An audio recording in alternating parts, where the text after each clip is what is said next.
Let's all go to the lobby, lobby, lobby. Let's all go to the. Let's all go to the. Let's all go to the lobby.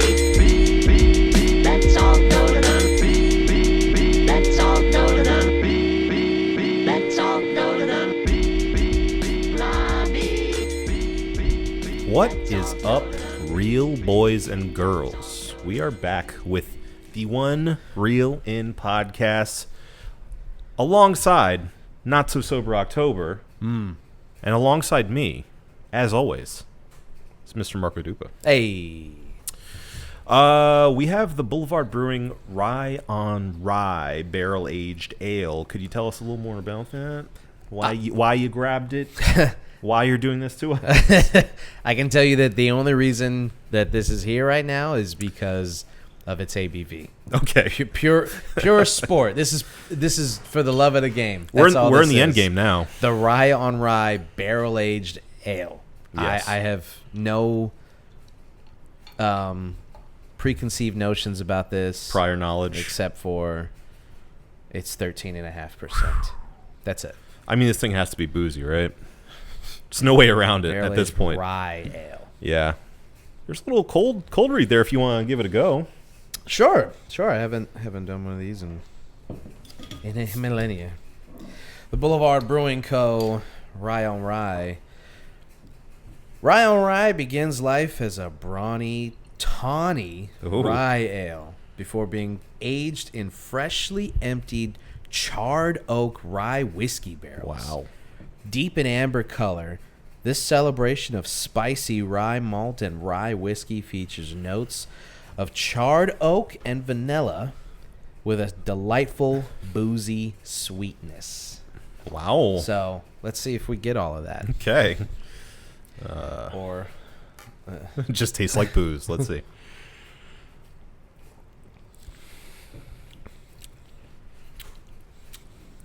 That'll wake you up in the morning. and then put you right back down Yeah. before you're ready for work. Oh, wow. Okay. Well, we'll talk a little bit more about that maybe down Yeah. the line.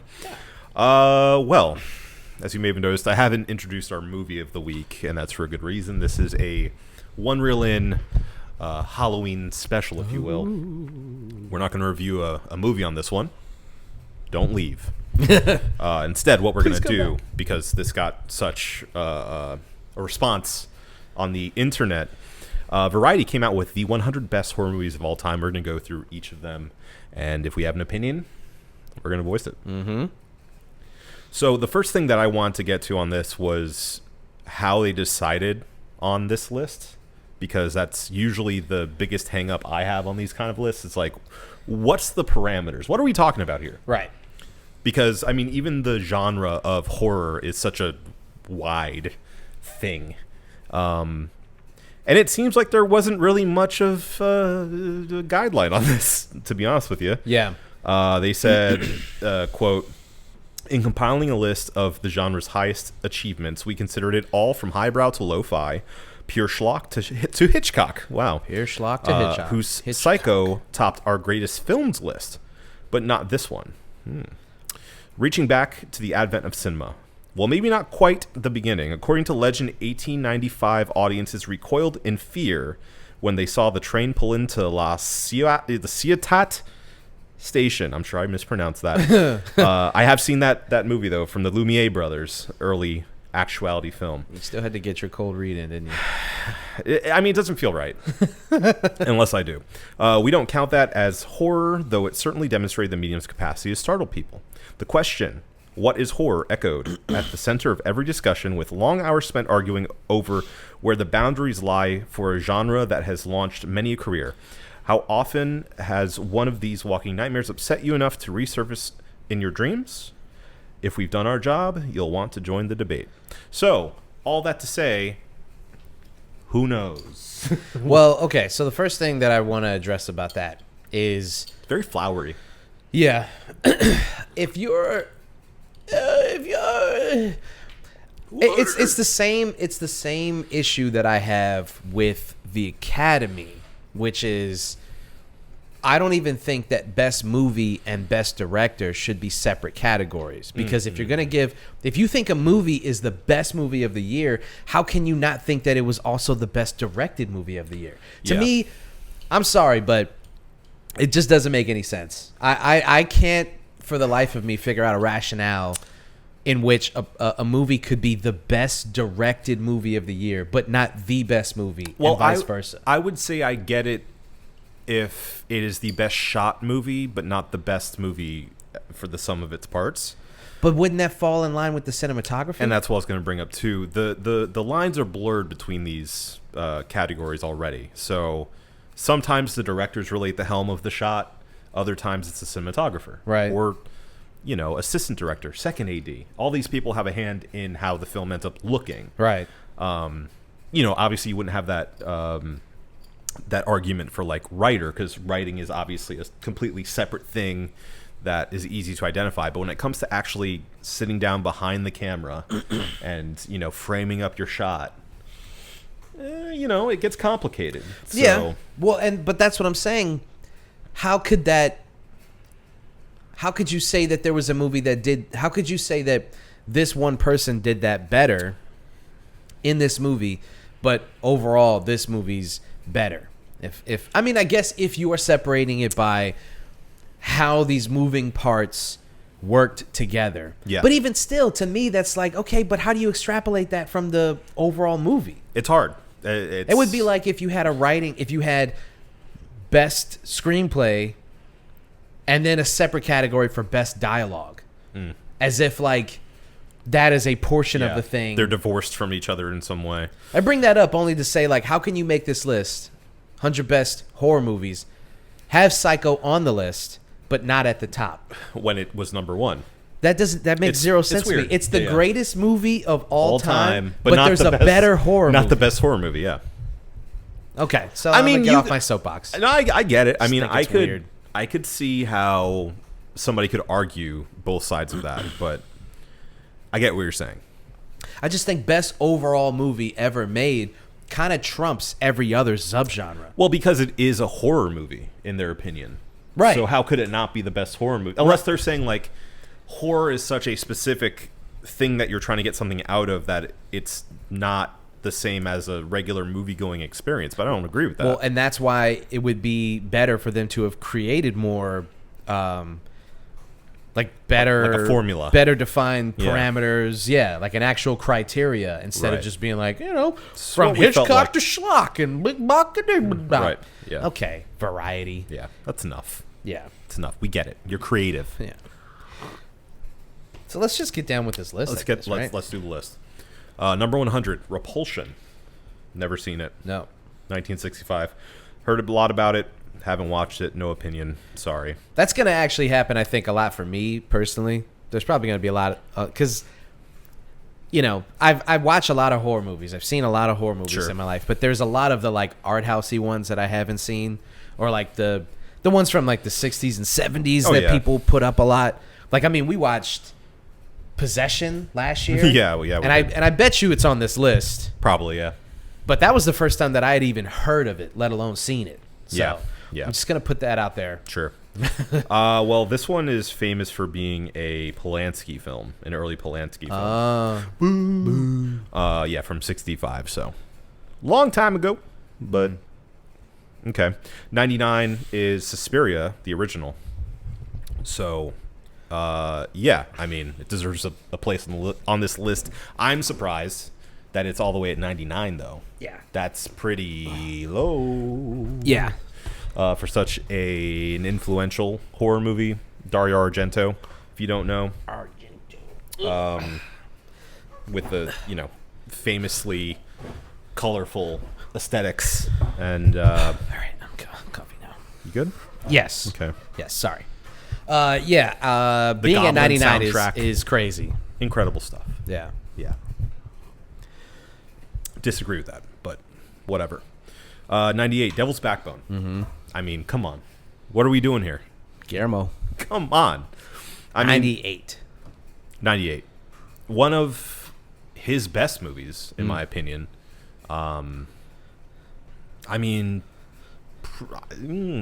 some days my favorite of his movies. Really? Yeah. Wow. Outside of Pan's Labyrinth, Yeah. which is usually my number one. Like, this was one of the first of his movies that I ever saw.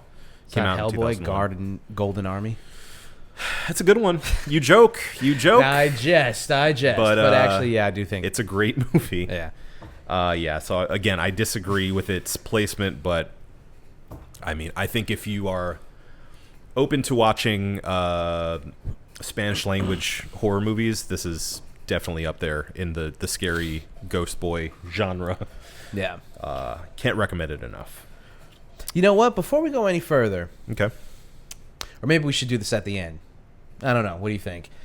We should give our parameters of what would make a good horror movie. I mean, we might as well do it now. I feel like that'll help set the stage for why we may agree or disagree with some of these picks. Okay. So, yeah. All right. First for me, I think it needs to be scary. I think that's may sound funny on face value, but the genre is so big that there's a lot of things that get lumped into horror that aren't what I would consider horror. They're more of thrillers. They're more of dramas, things like that. I think there needs to be a sense of dread, of horror, of danger to a level that is scary. Doesn't mean it has to be like jump scare scary. It doesn't mean it has to have a killer on the loose or something.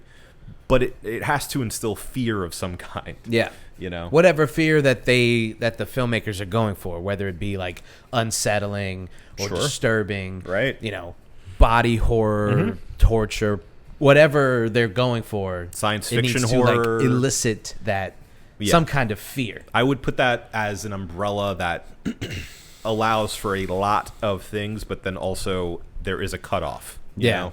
I think there is a way to kind of tap into a kind of shared fear that, you know, bad horror movies become silly because they're not good at that portion of it. Sure. And good ones, they settle into this thing where like this universally understood kind of like when people say that they're afraid of clowns, like you can make a good horror movie using clowns, but you can't just have clowns as a villain. You know what I'm saying? Because like there has to be something more, there has to be something deeper than that. That's because clowns aren't like, I mean, everybody says it, but they're not like universally feared. Right. That's what I think is the difference between, say, It and Art the Clown. Sure. You know what I mean? Like, Yeah. that movie, Terrifier, I think is really bad. Which is going to be controversial. I get that, like, lately it's become like, Yeah, this cult favorite. yeah, I don't like it. Yeah. I don't like it. I don't think it's very good. Yeah. But then I have seen people say that like the OG It is overrated, It is. I agree with that completely. and the new one is slightly overrated as well.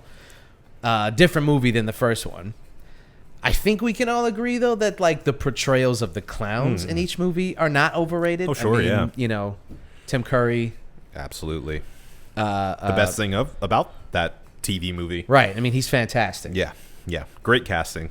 So yeah, I think for me personally, and again, this is going to be probably already. I think horror is a good place to get a lot of differing opinions about what is and isn't scary. Sure. I think found footage movies disturb me a lot. Some people find them really silly. Some people watch them and they're like, "This isn't scary at all. Right. Nothing happened in this movie." Yeah. I find them very, very disturbing. Yeah. Agreed. So- Agreed. Trying to think of what else. I mean, I do think that most horror comedies, as long as there is the element of fear involved, I would consider for this list. Yeah.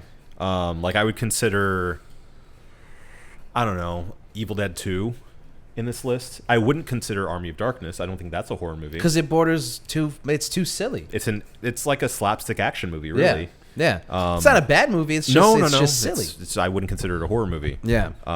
Whereas like Evil Dead 2 has enough scares in it, and even though there is still some slapstick humor, I think there's enough of that element for it to maintain its horror creds. Yeah. So, yeah, I mean, I would consider those in play for this list. I think as well, a good horror movie has to take its conceit seriously, but not like overly serious that it becomes like melodramatic, but serious enough that the threat is real. Yeah, I think that's yeah. what separates, say, the first Halloween movie to its preceding films is like the sillier and over the top it got, especially with Michael Myers basically being like an undead zombie. Yeah, Even though they never really established there's any kind of supernatural element to it, he just doesn't die. Once it starts to get like you get to fucking H2O and you're like, what the fuck am I watching? But the first ones, given the filmmaking techniques and how seriously actors took the movie, played it serious, yeah. and played it as if this guy was a real person, just a murderer, Yeah. and not like this supernatural being. Yeah. I think that obviously adds to why Halloween is so good. The first one. Yeah. You know what I'm saying? Sure. I think a lot of it has to do with intent too. Yeah. So you were saying about good horror movies versus bad horror movies. I think I would still classify a bad horror movie that's so bad it's funny as a horror movie, because that's what they were trying to do. Sure.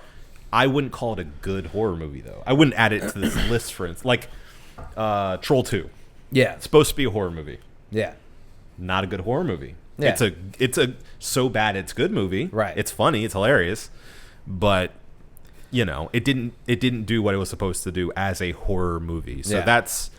that would be off of my list. Well, and all the countless straight to DVD movies that have come out. Sure. The Red Straight Letter to- Media, Best of the Worst kind of stuff. Yeah, the schlock. And then the big budget stuff that like the Conjuring universe. All of those, is it the Conjuring or is it the other one? One of them has like an extended universe with like Annabelle. Oh, no, that's Conjuring. That's Yeah, Conjuring. yeah, yeah, Okay. yeah. So yeah, Annabelle and The Nun and like all these movies where they've like expanded the universe of this one.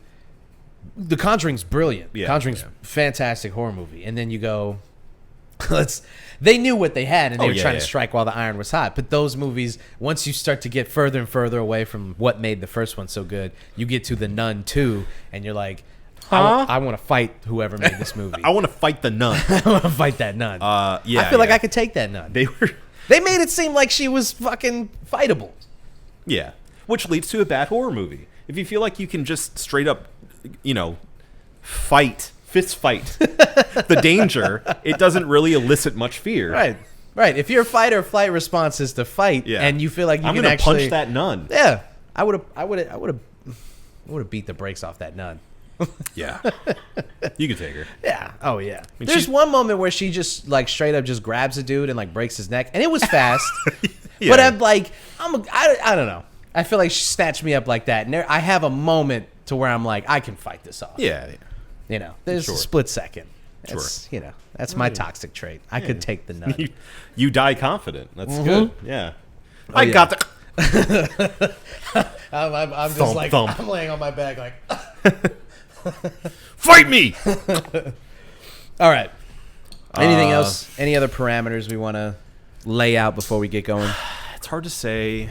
It's hard to say off rip, but What else makes a bad one? A bad one, I would say. Ooh. I mean, it's not that I would completely discount a movie for this, but the recent trend of this overpretension in horror, to try to make it a air quotes real movie, like a film. Yeah. I think that These like high art horror movies this coming out. this sniffing of one's own fart kind of horror film. Terrible. That, I mean, many of which I really love, and I love that move to make it something deeper than just a slasher or a gore fest. I enjoy that. I think there's a place for it, certainly. But I do think that we've hit sort of the pinnacle of what that can be for now, and I think it's leveling off, and I think you're seeing sort of a pushback in things like the Terrifier series to say, like, we can still have a good time with just gore effects and a barely there story. Like, that's still a feasible way of making a horror movie I that people disagree. go out to see. That movie sucks. Look, it's not my favorite either. Dude, if it's on the list, I'm going to freak out. Well, and that's the thing. As we go through this, we're going to start to get a better idea of what they were thinking of when they started going through this, because we've already seen no spoilers, but we saw something there that was a bit confusing. We're going to get to it. We'll get to it, but I do think they're going to take into factor in the impact that these movies have had and sort of the buzz that they've started. So you're saying, you're warning me that Terrifier may be on there. Yeah. Especially Terrifier 2. I think Terrifier 2 was the more popular of the two so far. So stupid. Yeah. And he's become like very quickly and like a icon. Horror icon. Yeah. Well, say what you will about the Terrifier series. I don't think the movies are good, but I like Art the Clown as a character. He has a good design. Yeah. He is scary. Yeah. And I like how... Scary. He's creepy. He's creepy. I like how comedic he can be. I think that's something missing in a lot of the scary clown stuff. Is like, they're clowns. They should be funny to some degree. Yeah. Lure you in and then, do something crazy. Yeah, that's true. The idea of like going back to why clowns are so scary, I don't know. There's like a weird inherent like now phobia, I guess, that people have of clowns. Oh, it's real. Yeah, there's a clown phobia. Yeah, I think it's not. I think it's fake. I think all of you people who say you have phobias of clowns, you're faking. Anxiety's not real. Yeah. Well, that's a whole other discussion. We'll pick that back up. No, I'm kidding. I do believe. Fuck you. Don't set me up like Depression. No, you just need to work out more. No, Sorry. you just need to stop pretending like you're afraid of clowns. That's all. Clowns are not scary. Yeah. I don't know. I love Killer Clowns. It's one of my favorite B movies ever. Yeah. But another. well, that's also because they're monsters from space too. They're Sure. not like they're not clowns. They're aliens. Yeah. Yeah. They just happen to look like clowns. Right. And turn people into cotton candy. Right. And punch heads off of necks. Yeah. And there's like a popcorn machine too, right? Yeah. Yeah. Okay. Good stuff. Good let's, stuff. do Okay, this. moving on. Number 97 is The Haunting from 1963. Heard very good things about this movie. Have not seen it, so I can't speak to it. Have you? No. Okay. We'll move past it. 96 is Invasion of the Body Snatchers, the remake from 1978, which I actually saw relatively recently. This is the Donald Sutherland one, Yes. right? Yeah. Yes. Spoilers. No. Yeah. Yeah. Uh, Hell yeah. Fantastic movie. Yeah, this movie's awesome. So good. Up there with like The Thing is great horror remakes. Yeah. It definitely deserves to be on this list, but again, I think its placement is suspect. Mm-hmm. So we'll see as we continue on. Yeah. Check it out though if you haven't. 95, Dead Alive, another classic. I mean, I this one definitely deserves to be on the list. It's there in the sort of the Evil Dead-ish low budget films, filled with gore. I can see a lot of people not liking this movie because honestly, when I saw it, I was like, "Huh, I wasn't expecting this," because it's very gross, and very silly. Peter Jackson directed it, by the way. Yeah, a little known guy that may or may not have made a couple other films after this. But silly. It's maybe you heard of you him. may have heard of You him. may have heard of him. But I think this is a certified hood classic. I can't say much more about it other than that. Check it out if you're into, the low budge but nasty, funny kind of movies. Yeah. You seen it? No. Okay. We'll try to change that. 94 is Event Horizon. Have seen Event Horizon. Yeah. Event Horizon, I feel like, is an interesting pick because I feel like it has been sort of reevaluated in recent years, whereas it had, its fans when it came out. I remember my brother going out to see this movie. It came out in 97. My brother went out to the theater and saw it and came back and was like, "This movie was crazy. It was so scary." And since then, I was like, "Of course, I need to watch it if he's saying that," and I did subsequently. And I'm like, "Yeah, there's a lot of jump scares." Rewatching it as an adult, it's like, this is 90s schlock. Yeah. This is the lowest common denominator, like sci-fi horror. Yeah, it's Paul W.S. Anderson. Yes. And if you've seen any of his movies, you've seen Event Horizon, at least tonally. Yeah. I mean, I He do has think one gear. this is the best he's done. Oh, for sure. for sure. I mean, I do like the first Resident Evil. It's As fine. a standalone movie, It's I don't fine. think it, it's fine. Yeah, Yeah, it's fine. It's fine. It's fine. Event Horizon is actually, like, good. It's good, yeah. I Yeah. think there's levels to this. Yeah. You know, I do think Event Horizon is good. It's a good time. Yeah. I wouldn't call it a great movie. It's but already higher than... I mean, if you were going to put Event Horizon on this list, probably should have rounded out the list at 100. yeah, It's kind of surprising that it's That's- above some of the movies it is. that's closer to how I feel about it. I mean, really, it's just it's not an important film. It's not special really in any way. It's just enjoyable, and I think that that earns it enough credits to kind of be on this list.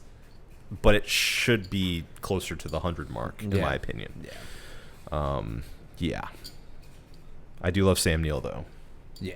and Larry. Larry Fishburne. Good old Larry Fish. 93 is Cat People, which Never a lot of seen it. people consider the first movie to have a jump scare in it. I think, if I'm not mistaken, you can take my film nerd card if I'm wrong, but I think this one is credited as having like the first legit jump scare. Came out in 1942, but yeah, heard good things, haven't seen it. 92. Here we go, off into crazy La La Land. The Human Centipede 2 from 2011. Full sequence. Full sequence. Excuse me. Well, because the first one's like, what, half sequence or first sequence or something like that? First sequence. Dude. So we were scrolling a little bit, and then this is where we decided to stop because we couldn't go any further without recording our opinions on this list going forward. Yeah. This is shocking to me. Yeah. And their rationale for it is even more shocking and kind of bullshit. You want me to read that last sentence? Please. So they go on this, flowery paragraph about why, or not even why, they just talk about the plot of the movie, really. Yeah. And then they say, at this point, you may be asking, why does The Human Centipede 2 count as a forceful horror rather than unspeakable junk? The answer is that Tom Six very cannily taps not just our disgust, but our voyeurism, our desire to see the unseeable. See, and that implies that The Human Centipede 1 and 2 are good movies. No. They're not. They're terrible. You watch them. They're not. It's not this like voyeuristic exercise of like It's not these thoughtful at urges all. I have. Yeah, it's It's trash. We're watching them because they're bad movies. Yeah. They're bad movies. They're essentially modern exploitation films. right. So I don't get this like revisionist thing of that's why people were into it. It went viral because it's gross. Because it was disgusting. Yeah. Yeah, and everyone's like, Jesus Christ, he actually made a movie about this. Yeah. And yeah, I mean, it tapped itself into the zeitgeist only because it was the conceit was so shocking. But that didn't make it good. What is this writer talking about? Like, do you think people sit around? I think this is that's a self-tell right there. That thinks people sit around like, I wonder what it would be like if you shit in somebody else's mouth. And then maybe that shit went... There's videos of that. Right. Yeah, man, you could have just watched Pornhub. You didn't have to write this flower, and he didn't have to make this movie. No. Yeah, okay. No. So we didn't need to do any of this. No. Terrible. I would say that statement, to justify it, I think is more apropos to something like, what's it called? The snuff movie, where the kids go out to Eastern Europe. Hostel. Yeah. That had a moment that reignited this like full-on gore porn thing. Yeah. along with Saw and things like that. But well, both of those movies also had a conceit that like made more sense. yeah, These movies are like, the first one is what if this freak sicko doctor just kidnapped people and did this weird fucked up thing Yeah. to them, and then the second one is like it's ass to mouth Frankenstein. yeah. Yeah, Yeah. All right. Getting a little excited about it. And then the second one is like this meta, this guy watched that movie and the movie in the universe is actually just a movie, but then he wants to recreate the movie, I believe. And do is it the for second real. one. Yeah, and then he Yeah, does it yeah. for real.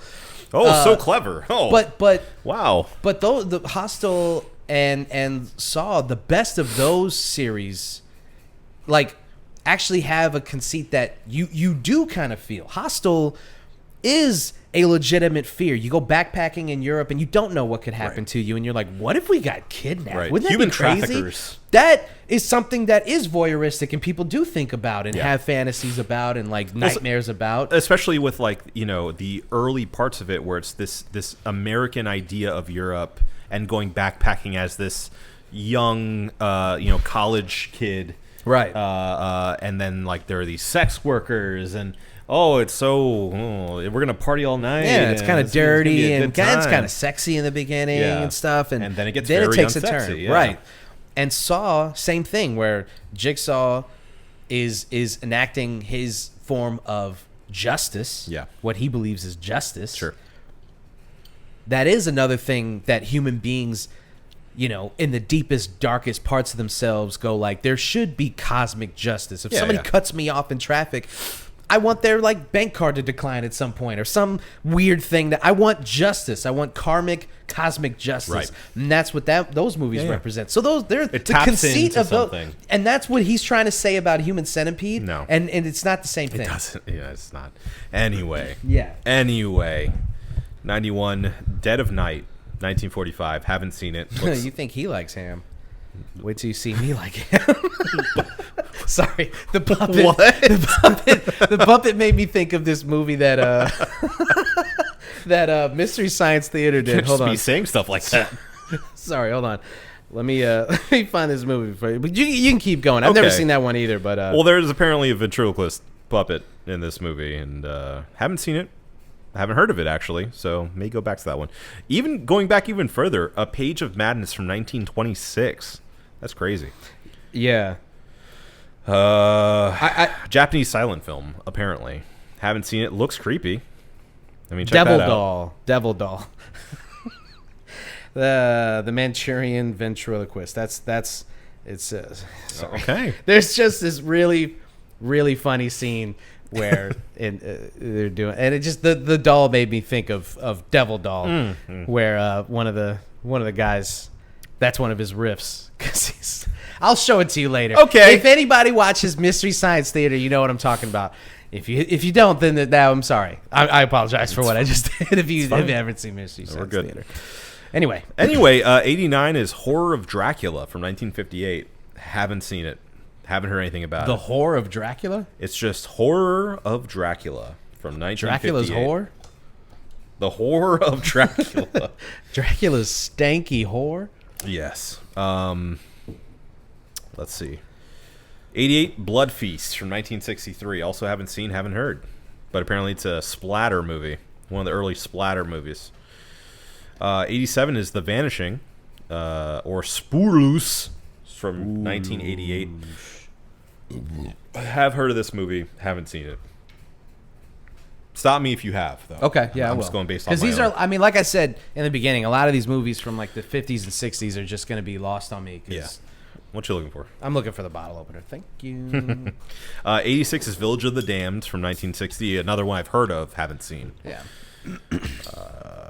85 Reanimator. Reanimator. Finally. Have yes, seen that. Yes. Very creepy. Good take on the zombie genre.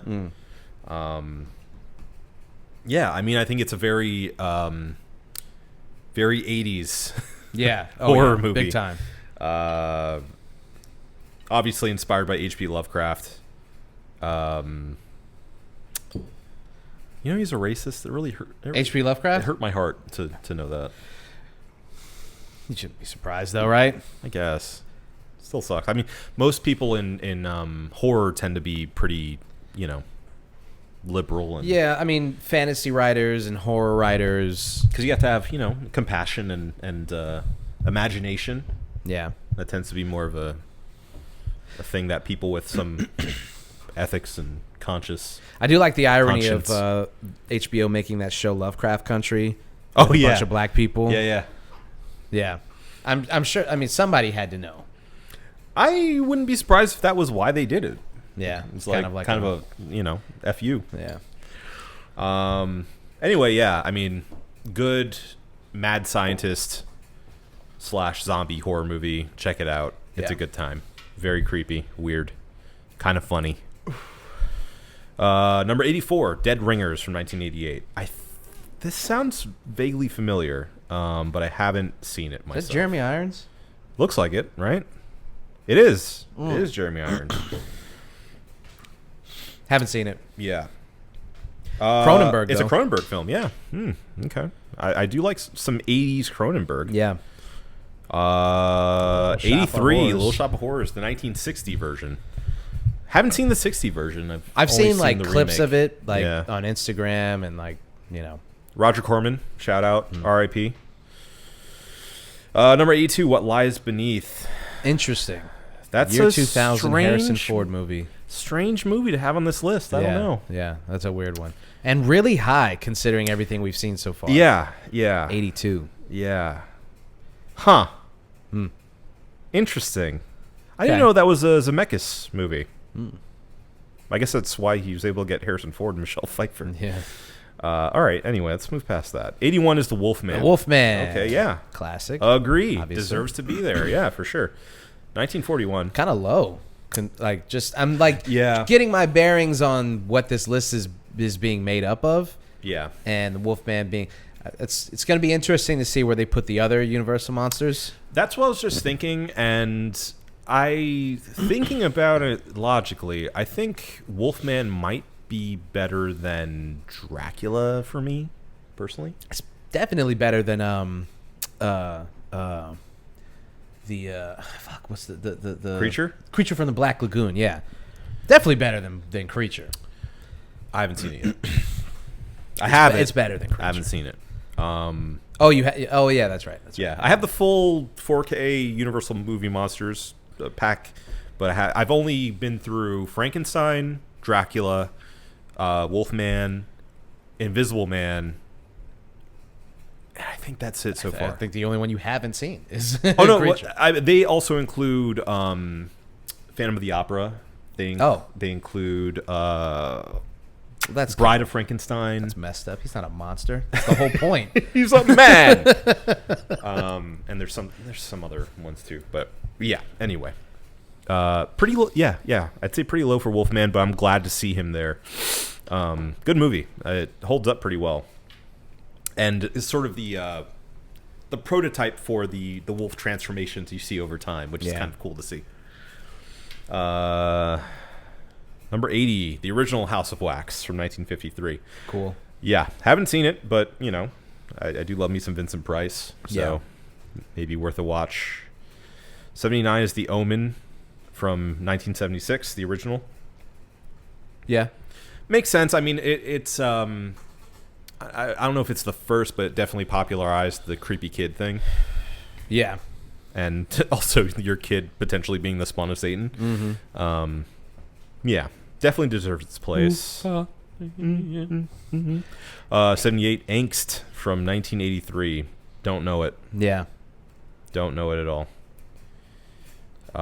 77 is The Blob. The Blob. original Wow. The Blob from 1958. I haven't seen the original. I've only seen the remake in the 80s or I something. have seen that. That's really interesting that it is that high. Yeah. I don't know. I think I'm starting to get a clearer picture of this list, and it looks like they're going to put a lot of like originators on this. Because I mean, going back and watching some of these movies, these older movies, they have a creepy charm to them because of the limitations of their filmmaking. Yeah. That does make them like a little more unsettling. The way that they act in these movies, the sound design, the way it's shot, that kind of like stilted. I mean, the lower frames per second obviously kind of gives it just this herky-jerky movement to it that's just unsettling. Stop right? motion animation. and just like the sound design of it and the way that and their acting is like it all just they were doing really interesting things in horror because nobody had done them before. And that's a good point you bring up, because I think that's what makes the Twilight Zone, the original run, so like timeless. Is that there is a charm to them that is clearly of its time and place, but it's still cemented as really creepy. Yeah. And like Psycho. Yeah. You know? Things like that are obviously dated, but it feels more of like a time capsule than something that's outdated. It still works is my point. Yeah. So I don't know if we're talking like straight up horror movies, scary to scary. Some of these movies that I've seen or at least seen clips from, I don't know, The Blob, the 77th scariest movie, quality not wise. scariest. Well, sure, Best right. horror movie. Best horror movie. Yeah. Okay, sure. yeah. Okay. Yeah, all right. It's a creature feature. What more can you release? It's a 50s creature feature. It's just one of the better ones that people remember. The Blob. And features a young Steve McQueen. So you have that. Number 76, I Walked with a Zombie. I've heard of this one. Haven't seen it. It's from 1943. So very old. Obviously before the invent of the traditional zombie. Yeah. So I assume this is more of the Caribbean, like, mindless drone. Yeah.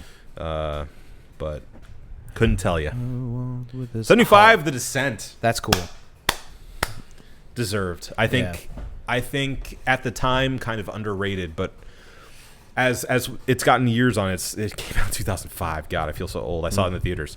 I mean, I think it's proven to be a horror classic. I just rewatched that for the first time like a month ago. First time, long time? First time, long time. Yeah. And yeah, So really good. holds up. So really good. holds up. The claustrophobic nature Yeah. of the setting.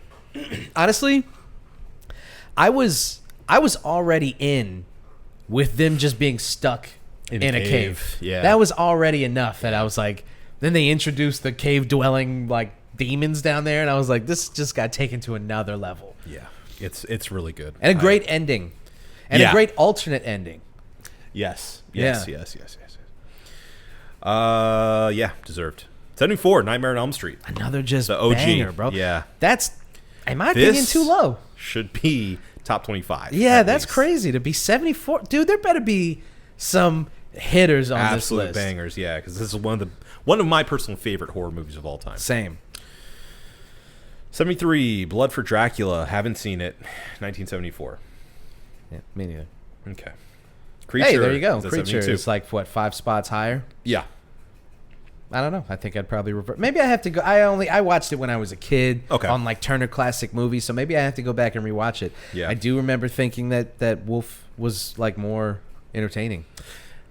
I can't. I'm not even going to speak to it because I haven't seen it yet. I just know the story of Wolfman is intrinsically more interesting to me than something like Dracula, because there's Keep complexity. shitting on Dracula. We're talking about Creature.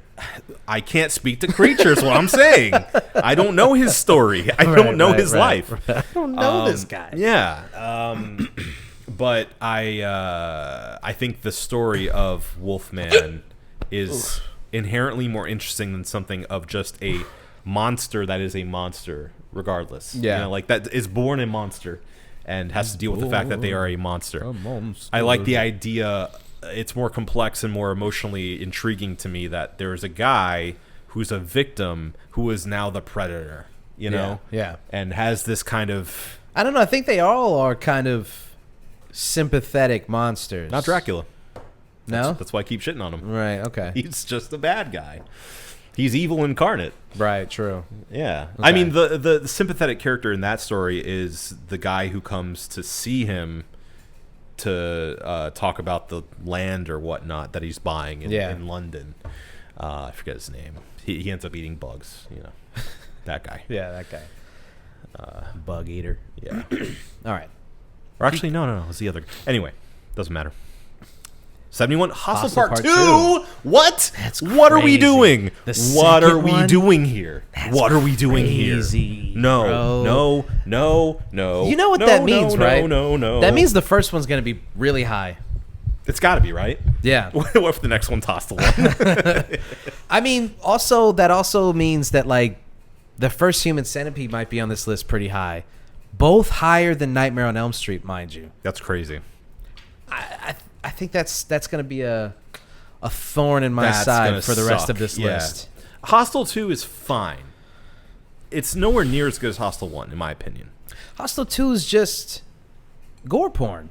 Yeah. It starts off But it has ladies. right, It's, you know. right. a little different. Who all die, don't they? I don't think any of them survive. Hey, the no guy spoilers. survives from the. Sorry, well, this movie's from 2007, so if you haven't seen it, I completely wrote this movie off after the first 15 minutes where, spoiler alert, our hero protagonist from the first movie dies.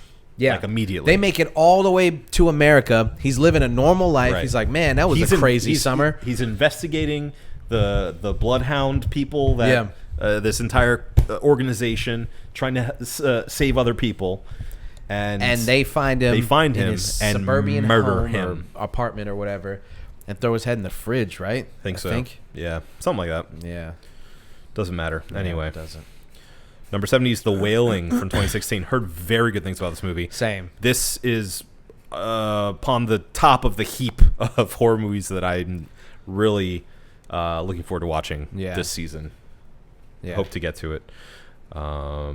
Korean film, if you don't know. 69, Near Dark. Love Near Dark. One of my favorite vampire movies, bar none. I've never seen that one. You sure? I thought I showed it to you. Did we watch Maybe this? not. Maybe not. It's Catherine Bigelow's one of her early hits. I mean, just I don't know. I think I'd remember a cowboy vampire. killer cast. Killer cast. Bill Paxton's there and is the best Bill Paxton of Yeah. all time.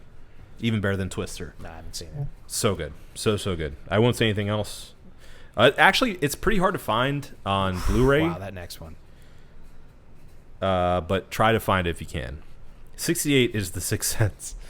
Yeah. I mean, that's pretty low. Yeah, It's pretty low. yeah, that's Pretty pretty, low. low. That is pretty low. I mean, we were just talking about this movie not too long ago. Generational film. Yeah. Great. Haley Joel Osment. Okay. Well, let's see where else this goes. Yeah. Good stuff. Possession! Hey! Number 67, 1981. I mean, it is listen, you know what? If you want our opinion on Possession, we have a whole We one did. reel We in did. on it. So We did. just go and watch that. It's true. I will say, over time, I think my opinion has grown warmer to it. It's stuck with me in a way that other movies haven't, out of sheer frustration. And You could say that again. and just like I was confounded by the film. Yeah. And I mean, there are stand-up performances, and weirdness abound and mystery. Not my favorite movie, but I do think it deserves a place on this list because it is so strange. Yeah, I think it deserves to be on the list. Yeah. Definitely. Confounding film. I would like to rewatch it eventually. It's just a tough watch. The Babadook. The Babadook, number 66. Actually, a recent horror hit that I haven't seen. You haven't seen The Babadook? Never seen The Babadook. Wow. I've always missed it. I don't know Wow. why. Yeah. That's crazy. That movie is scary. Yeah. Yeah, I've very heard. disturbing. I've heard some things. Yeah. Creepy kid. Another creepy kid movie. Mhm, Thank creepy you, kid. Omen. Uh-huh. 65, The Incredible Shrinking Man. Okay. Look at that giant cat from 1957. Look at that normal-sized man. He's a regular man. He's just a regular dude. Just a down regular there. guy. 64, Planet Terror. Interesting. That's really high for Planet Terror, I feel. I mean, it's a good movie. I love it, but That's okay. yeah. I don't know. I Wow. don't know. It's not even the better of the Grindhouse movies. I don't think. It's more fun. People would disagree. Some people would disagree. No. I wouldn't disagree. Death Proof is better. I wouldn't disagree.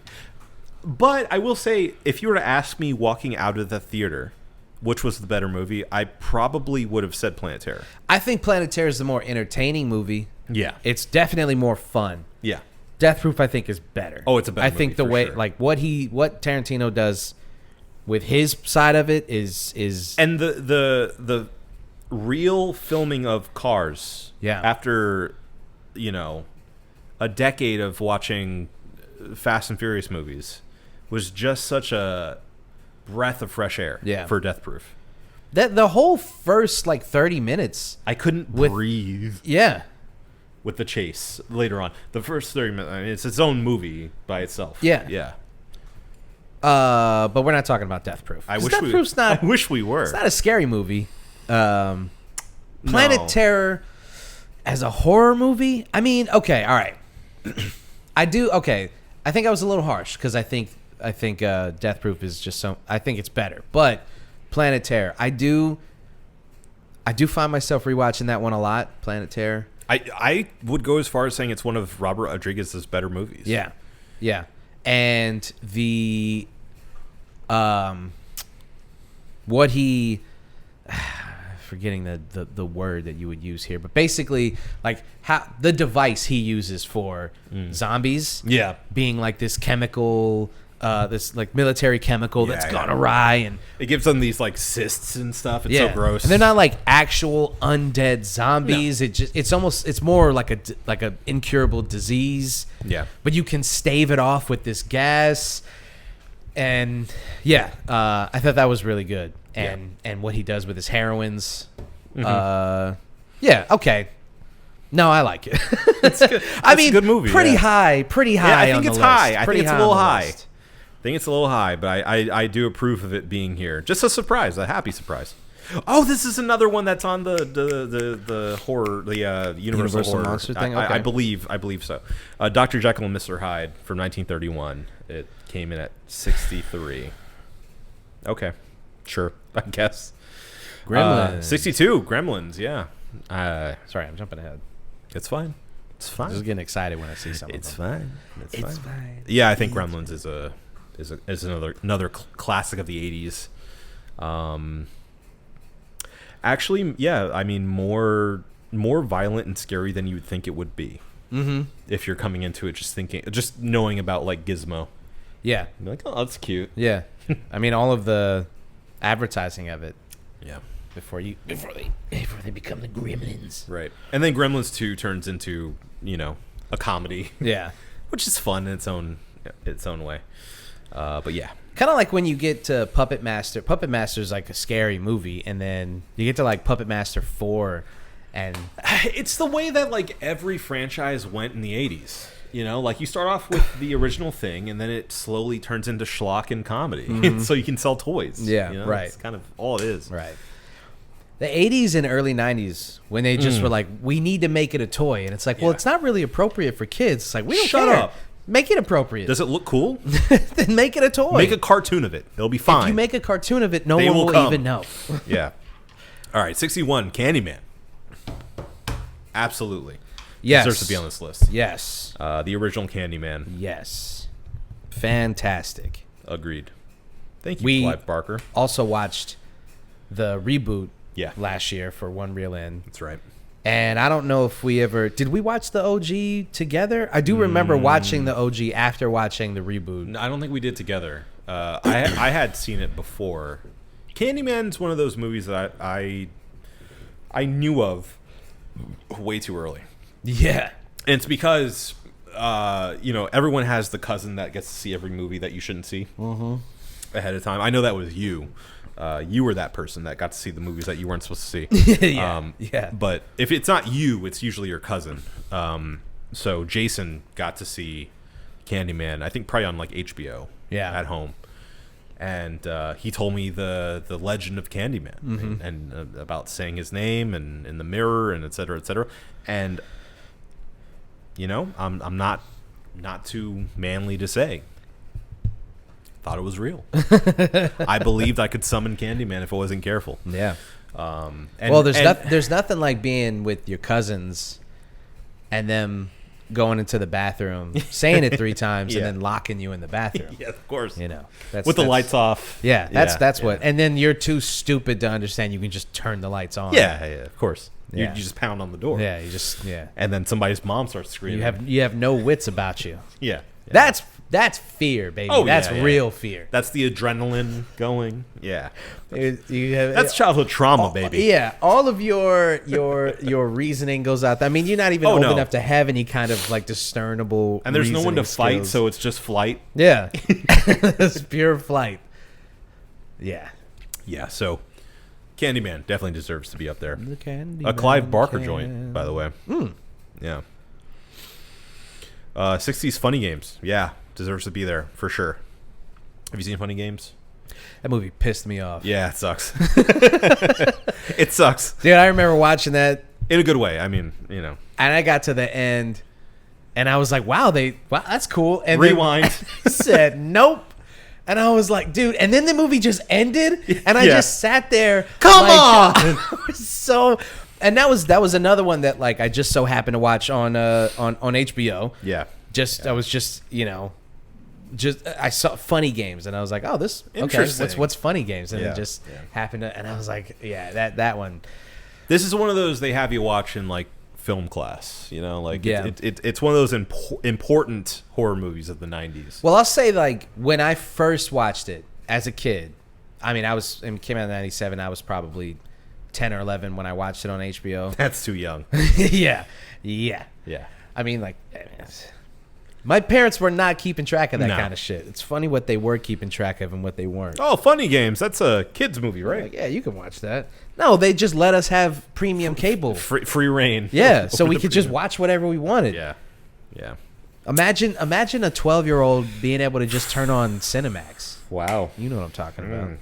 Oh, you mean Skinemax. So, when I was a kid, I remember being really, really pissed off. Yeah. Thinking like I can't That's believe not that, fair. Yeah, like they did it to me. Yeah. And then getting older and understanding like, wow, what an interesting thing to do with a movie. Really, to really fuck with people, to elicit that kind of reaction out of people, to subvert people's expectations in that way, to dangle that carrot in front of people, think that they got it, and then snatch it away, and then just absolutely. end the movie. It's one of the first movies I remember thinking, oh, the point is F you. Mm-hmm. You know, like the point is this is not going to end the way you want it to. Yeah. We're going to show you we're going to show you what you want, and we're going to take it away. Yeah. And, I mean, it's exactly my kind of thing. I love that. I love the fact they do that. Sicko. A little bit. Difficult rewatch. Yeah. 59. Whatever Happened to Baby Jane. Heard of this one? Haven't seen it. Came out in 1962. No information on that one. 58 is Raw from 2016. You all right? Oh. Okay. Sherry has seen that one. Oh, okay. 58 is Raw from 2016. I started watching this movie and never finished it, but it seemed good. That's all I can say about it. Okay. Yeah. I think it's a cannibal Pretty thing. high on the list. I think it's a cannibal thing. It's a cannibal thing. You gotta like cannibals. You gotta like they're eating the people. 57 is don't do it. Don't do it. Okay. 57. We got a lot. We're almost halfway. You're there. right. You're right. We gotta keep. 57 is Peeping Tom from 1960. Haven't heard of it. Haven't seen it. 56 is The Fly. Yeah. The remake of The Fly Return of from the Fly. 1986. Yeah. With Jeff Goldblum. Fantastic film. Yeah. Another body horror classic. That one I'm okay with it being Cronenberg. where it's at. Yeah. Maybe even a little higher. Maybe even a couple spots higher. Sure. Agreed. 55 is The Cabinet of Dr. Caligari from 1920. This is another like pretentious film snob kind of movie to watch. Yeah. Haven't seen it myself though. I mean, I haven't seen it, so I'm not going to judge it on its merits. But a movie from 1920 being it's a silent film. top 60 Yeah. of all time. Silent German horror film. So, I don't know. Let the Right One In is number 54. Okay. Yeah, it's a great movie. I rock with that. Yeah. Yeah. Eraserhead. Yeah. Absolutely. Number boy. 53. David Lynch. You know, I could see people saying this isn't a horror movie, but I think it is. I think it is. Just based off of the emotions it elicits in the viewer. I watched this movie with a friend of mine.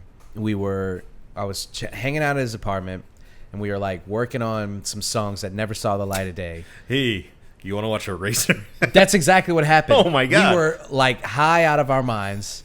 It was like 4 a.m. and he was like, "You ever seen Eraserhead?" A 4 a.m. high Eraserhead viewing? Dude, that's Are how you joking? I know. Did he want to kill you? That's why it's so like visceral to me. Oh no. Because like that's my memory of it. Oh no. And every time I see that poster with him like that face, he's just like, and it just brings me back to that day. A bag of groceries. Being at his apartment, watching this movie and being like, "What the fuck are you showing me, man? What is this?" This is scary. Yeah, I'm scared. I think fantastic movie. Yeah, agreed.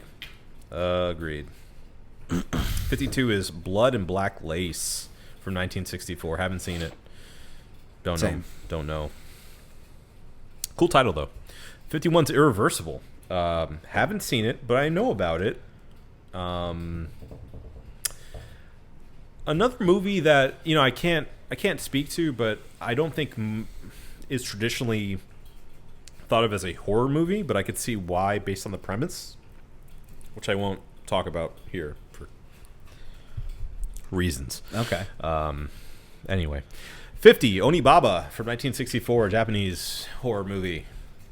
Haven't seen it, know about it, would love to see it, but I can't speak to it. Okay.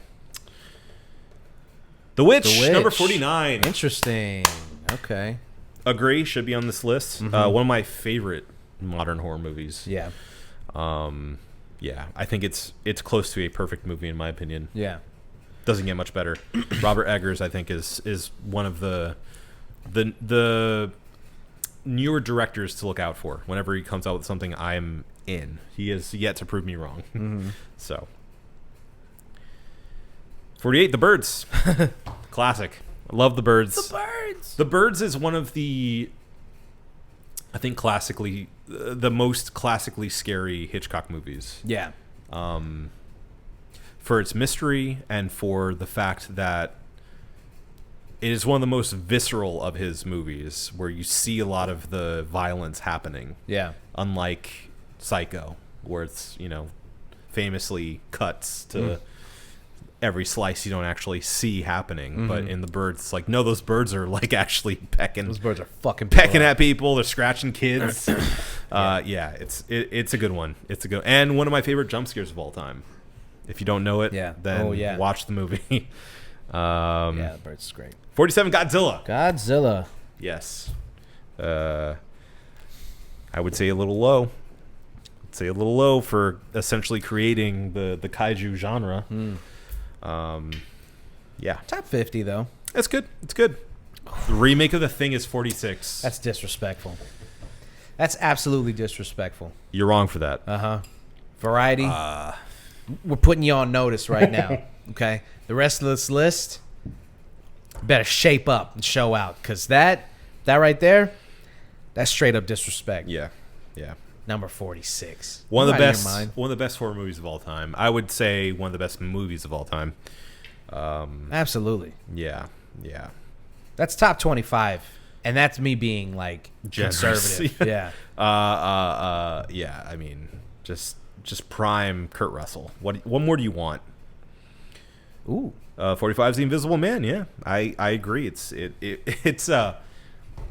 surprisingly inventive for a movie of its time. It's definitely one of those that is way ahead of its time. Yeah. As far as like visual effects, and I don't know. I mean, like, it's just it seems like you can definitely feel the constraints that they had, but it doesn't really ever get in the way of the story they're trying to tell. I really like this movie. I think it's underrated as far as like the universal horror movie monsters, because Frankenstein, Dracula, et cetera, are bigger names. For Manhunter, 44's Manhunter. Manhunter. Sick. Yeah, I think that's great. That's awesome. Um, This movie fucks. it does. It's so good. Yeah. It's so good. Yeah. I was like shocked. Michael Mann is just always hidden. I thought I was shocked at how. I mean, I guess I shouldn't say I was like shocked or surprised, but it really hit me hard, like how well the movie is shot. Yeah. Like Michael Mann is such a like inventive filmmaker, like especially his early stuff where he's really playing with different angles and he's playing with like these zoom in and zoom outs and yeah. And like there's moments where like guy walks into a door and like the camera's already in the thing and it kind of like really like he plays with visuals to kind of elicit a reaction really well, especially in a movie like this where it's not really like scary, but it's really disturbing. Disturbing is, yeah. That's why I think a lot of people might, like a lot of horror kind of like snobs will look at this and be like, that's not even a horror movie, it's a crime drama. Yeah. But no. I think it deserves to be there from the horrific nature of the crimes and the way that we get into the mind of the killer. Yeah. You know? Yeah. I will say, the guy Brian Cox, who plays Lecter, his portrayal is good. I do like it. Oh yeah. But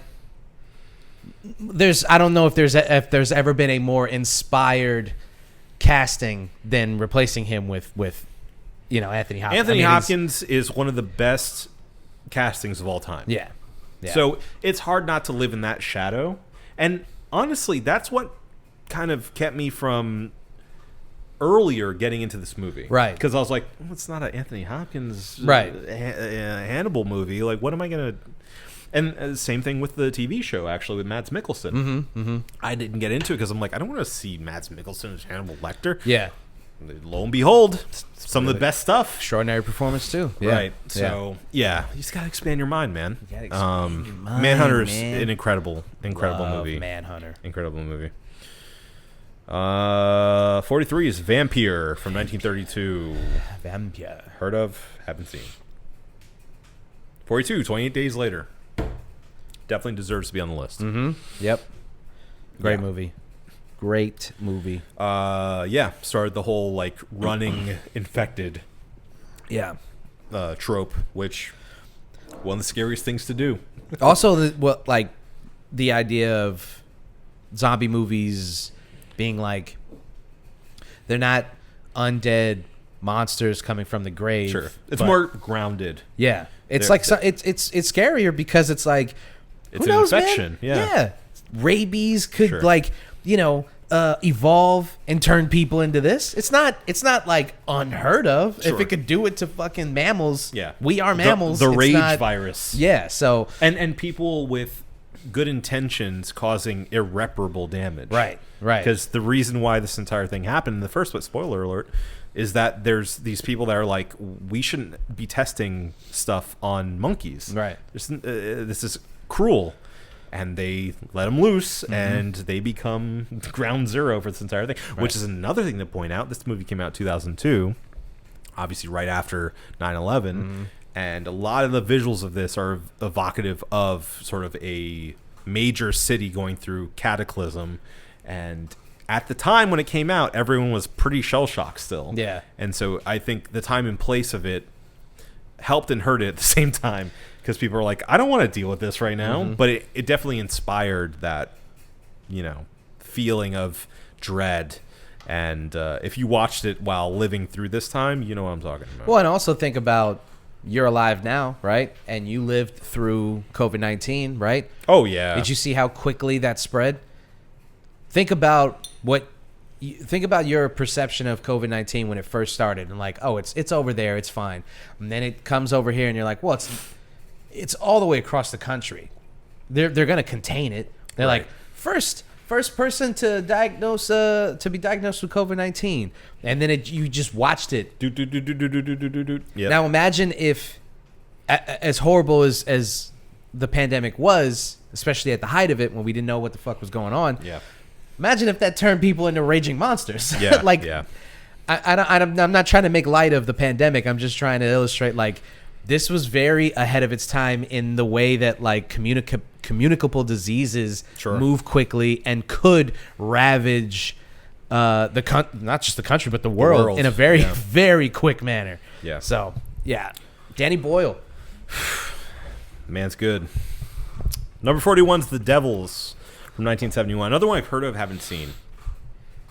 That's a cool screenshot, though. Yeah, the visuals from this movie, I've seen like posters and stuff, look so cool. Yeah. Number 40 is Bride of Frankenstein. Okay. Yeah. So that lets me know Bram Stoker and the OG Dracula, and those are going to be pretty high. Probably. So you better Still get your butt ready. I still haven't seen it, but I hear that a lot of people agree that it's better than the original Frankenstein. So, we'll see. 39 is Quaidon from 1964. I've heard of this one, haven't seen it. 38 is Freaks. Seen it. It is creepy. It has one of my favorite chants of all time. One of us, one of us, which I do like at least once a week. Yeah. Good movie. Deserves to be up there. I'm not going to front. I always thought that was a Simpsons reference. I didn't know that was a No. reference to that movie. But you know, it's an enduring film. It came out in 1932, which is crazy. Very short film too, by the way. 37 is Deep Red or Profondo Rosso from 1975. Boco Rosso? Yes, haven't seen it, but it's another Dario Argento film, so you know what to expect. 36 Hereditary. Yeah, absolutely. I would put it top 10 for me, but you know, that may be some recency bias. I think though that the idea of recency bias with horror movies, I think is okay because the better filmmakers in that genre really took a lot of stuff that people were doing years and years and years ago and perfecting those things in a way that like horror movies, the people make them because they think they're so easy to do. Yeah. There's so many of them. Oh, yeah. They're money makers, too. Even if they're bad. Oh, right. Yeah. They still make a ton of money.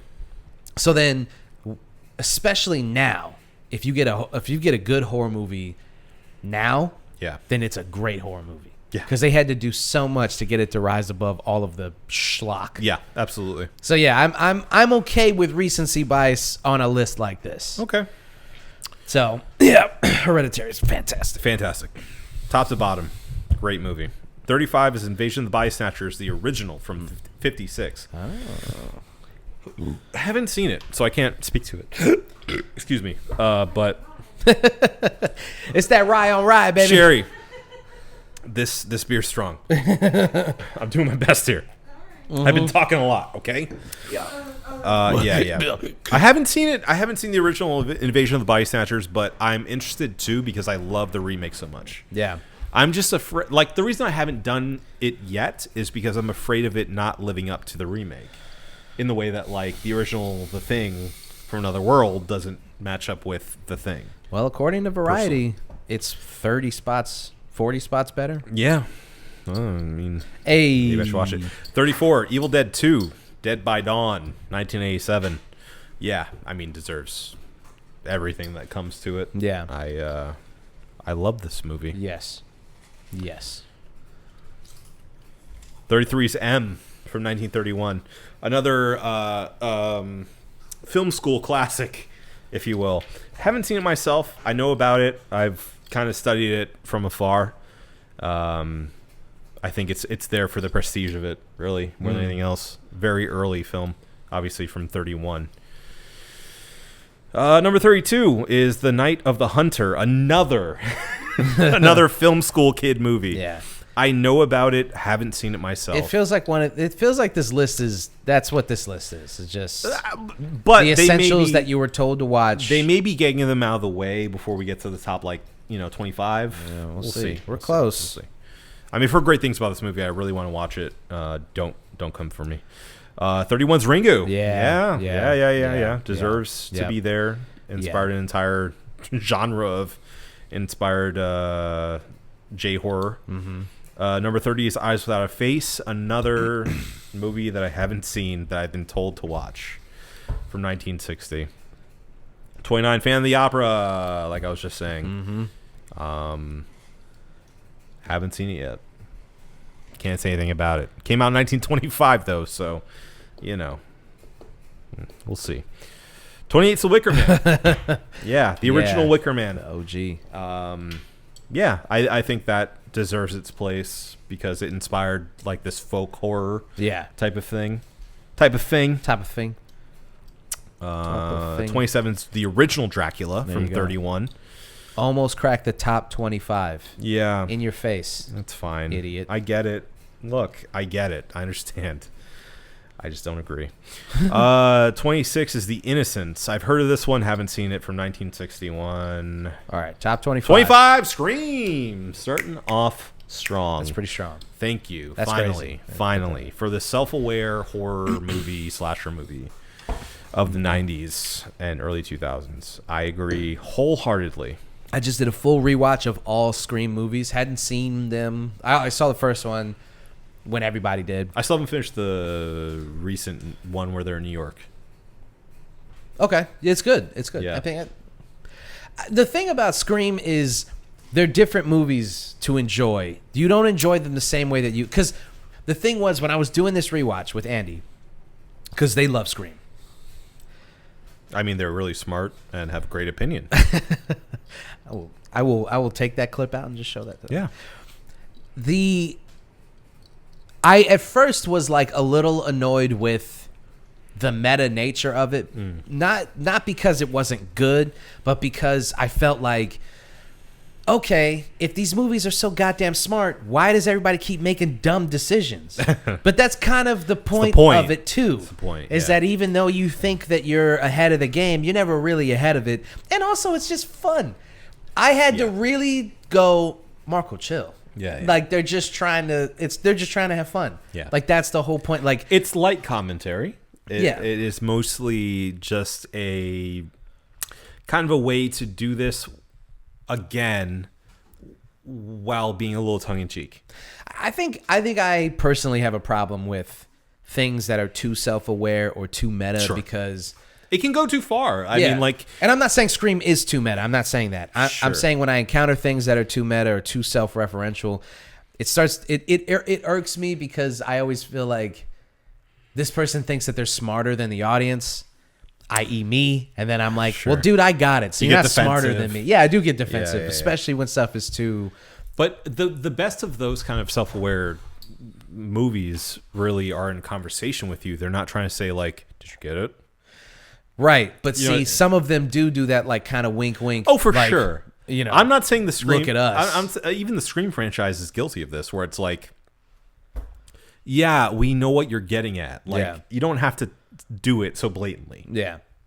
Because there's But- definitely moments where you're like, you know, you have to kind of decide, am I going to take this entire movie at face value, or am I going to take this entire series at with a grain of salt and say, like, this is all just fun? Because some things that happen in the movie, you're like, all right, you didn't trick me. I don't know what did you think that you Right. Are you thinking that I didn't see that coming? Or is this a commentary on the entire genre, the subgenre of the slasher film? Yeah. You know?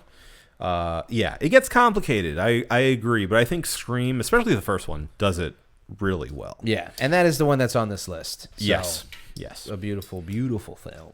Agreed. Number 24, The Blair Witch Project. Wow. Agreed. I was just listening to another podcast. Me too. Me too. I listened to that other podcast as well. Kind of made me want to watch it again. Me too. Me too. Me too. It's been wow. It's been a while. Since I've seen the original Blair Witch Project. So I'd be down to rewatch. All right. Yeah, another formulative horror experience for my generation and prior. Yeah. Another one where my brother came back home and was like, I heard that the directors were from UCF and they were never found again. Yeah. Yeah. See, that's another one where, so my brother, I used to live in Baltimore, and this movie is in Maryland. Yes. The footage is found in Maryland, right? Yeah, This, yeah. that forest, shoot and the it in house, and Maryland, everything. It's yeah. in Maryland. Yeah. And so that makes it very, very real. Yeah. So when my older brother comes back and tells me, about this movie. Yeah. And, you know, they talk about it a lot in the other podcast. But I think we're both old enough to remember, like, the marketing of this really was, it was frightening, man. Yeah. I thought, I mean, the movie came out in 99, so we were like 9-10 years old. Yeah. I thought for sure that that they had gone out there and died, and they literally found this footage. And it was only until some of them popped up in commercials, and my older brother finally was like, "What are you, Wait a fucking stupid?" Like, no, he knew, but he was fucking with us. Yeah. But it took a while. Oh, and yeah. and fuck, what is the word? It's fucking rye on rye, baby. The facade. No. The embargo on them getting different roles. Yes. To keep the facade of this thing going. That really worked, especially for young kids, because I was like, well, they're not actors because they haven't seen them in anything else. And they played into it like on their website and stuff in the early days of websites. So it was a moment, and I understand why people nowadays may watch it and be like, it's kind of boring. I don't know, but you know, I think it definitely is this impetus of the modern found footage movie. Yeah. Without it, we wouldn't have stuff like Cloverfield for sure. Yeah. It was directed by a couple of guys from UCF, so you know, there's something there. Should have paid the actors. Number 23 is Dawn of the Dead, 1978. Yes, absolutely. Kind of a, you know, Night of the Living Dead was the beginning of our modern zombie movie, but this had that with a commentary that was ahead of its time, looking forward to the 80s of consumerism and this mall culture that would, you know, take over the world. Yeah. I think it's a brilliant movie. You know, at first I didn't really get it as a kid because I had seen things like 28 Days Later. Right. And I'm like, this is kind of goofy and slow. Yeah. But once you let it kind of sit with you for a little bit, it gets anxiety inducing. It gets really tense and you know, it inspires the dread that I think it was supposed to, and gives you that idea of the undying nature of our culture of consumerism. If you look beyond the fake blood and gore, which I think is say what you will about George Romero, R.I.P., but he was always on the right side of history with these kind of things. Yeah. So these, especially the first three, are like really. Oh yeah. They were really inspiring for me personally, as like from a conceptual standpoint. Yeah. The idea of using something kind of simple and admittedly kind of goofy as a zombie outbreak, the way that he does it, as a commentary for something else, was really inspiring for like my own kind of writing and own kind of like understanding of fiction and trying to create those worlds. Yeah. And there's a real like DIY nature to it all too. Yeah. It doesn't feel like a major Hollywood production. So I think that bleeds into it and makes it, because he was one of my early like heroes as being a guy into film. I always, if I were to ever make a movie, I'd be like, I mean, if George Romero could do it on like a shoestring budget, right, hiring his friends and other people in the neighborhood to be zombies, like, what's my excuse? Right. So I could see how that could be inspiring for, you know, a multitude of reasons for other types of art that you could possibly make. Yeah. So yeah, Dawn of the Dead, incredible stuff. Tom Savini, shout out, doing the effects. 22, Carnival of Souls, 1962, very scary movie. Never seen it. It's very short. It's black and white, but very effective. Yeah, a lot of spooks in this one. I recommend. I think it holds up pretty well for people. So check it out if you can find it. 21, Black Sunday. Haven't seen it. Heard good things about it. Came out in 1960. Italian horror. Number 20, Get Out. 2017. Yeah. Agree. Yeah. Agree. Yeah.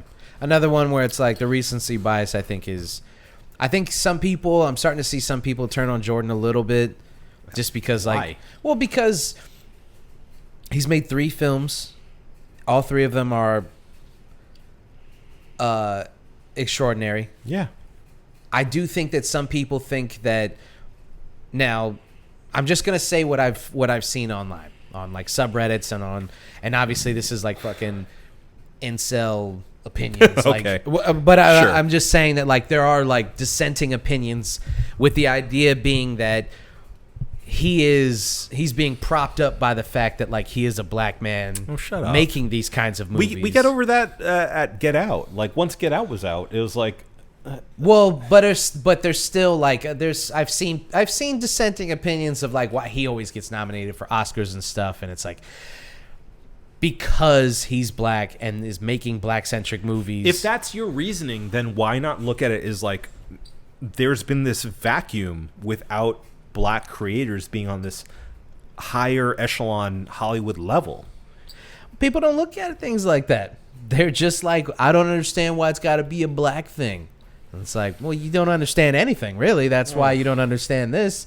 That's why there's no nuance to this conversation, because you're a fucking idiot. That's why Right. you don't get it. Right. I am just laying the tracks for what I've seen. So this movie to be top 20, Yeah. deservedly so, could even be a little higher, maybe. Sure. Yeah. I could see people. They just gave Daniel Kaluuya a bronze statue. Right, I don't know right. if you saw that from this movie. Yeah. Yeah. So yeah, no, I think it's one of the best modern horror movies, bar none. Yes. Agreed. Number 19, The Mummy. That's one I forgot. One I forgot. Okay. Yes, The Mummy. The Brendan Fraser classic. Of course, yeah, no. The 1932 film, The Mummy. Universal horror classic. Number 18, The Shining from 1980. Yeah, of course. I mean, we can't add anything new to the Shining conversation here. Right. I'm sorry. Yeah. Yeah, absolutely. Except for maybe 18 might be a little low. Maybe. Number 17, Diabolique. Heard great things about this movie. Haven't seen it. 16, the original Halloween from 1978. Yes, absolutely. Shining example of early slasher that kicked off the entire slasher genre, really, for the 80s moving forward. 15, Don't Look Now. Yes, I'm so happy this movie's on this list. I got this movie on a whim because Donald Sutherland's in it as well. And I was like, I rock with this fella. Yeah. I like him. I like his acting. And I heard there's such a mystery to this movie that I'm like, I don't want to be spoiled about a movie that came out in 1973. I'm going to buy this on a whim on Criterion, spend the extra money just to have it, and just watch it. And I did. And I was blown from my socks up into the sky. Right. Great movie. Underrated, underwatched movie. Please go out and see Don't Look Now. Very good. Has a lot to do with grief. Has a lot to do with losing people, and there's lots of horror involved within that entire thing. Okay, moving forward. 14, the original Nosferatu from 1922. Nosferatu. What can you say? You know, Yeah. it's Nosferatu. We haven't done a trailer trash for it yet, but that Nosferatu trailer. Expect us to talk about that. Not trash. Not trash. Number 13, Speak of the Devil, The Silence of the Lambs. Yeah. The only horror movie to complete the Oscars Grand Slam, if that can tell you anything about the quality of this movie. If you haven't seen Silence of the Lambs, I don't really. What are you doing? But honestly, okay, first, before we move on, if you haven't seen Silence of the Lambs, it does hold up. It is Absolutely. a perfect movie from minute one until it ends. Yeah. Anthony Hopkins. I mean, all of the performances are the misdirection of like Anthony Hopkins not really being like the villain of the movie. Because that was unprecedented. The movie seems like he is the main antagonist. Well, if you know anything about the books, it makes sense because like Hannibal is looked at as a side villain, kind of, right? But like the main villain of the series, but at the same time, still someone that is used to find the other villains. Right. So Well, and if you hadn't seen Manhunter, if you didn't know anything about the books, just going into Silence of the Lambs, I mean, he is so effective. and he's only in it for like 15 minutes, right? Right. One of the lowest minute counts Screen for an time. Oscar win ever, I believe. Yeah. I think he has the Guinness record I think so for too. highest. I heard that. Or lowest Screen time to Oscar win. Yeah. And then obviously, what's her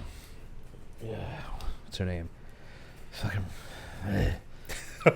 Jodie Foster. Jodie Foster. Thank you. I Fucking had Foster, but I was gonna say Diane Foster for some No, reason. no. Jodie Foster's extraordinary. Absolutely. Ted Levine's extraordinary. They're all great. Yeah, it's great. They're all great. Yeah. Great small cast. Mm-hmm. Again, in the style. I should say in the style of Silence of the Lambs, but Longlegs was very much inspired by that. Clearly, Right. Would you fuck me? I'd I'll me. fuck me. Goodbye, horses, got such a drive-by shot.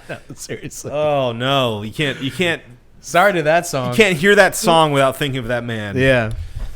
Anyway, number 12, King Kong, the original. King Kong. So yeah, I said Gojira, Godzilla, the original Godzilla, started the entire giant monster kind of trend. But you gotta tip the hat to the king. Yeah.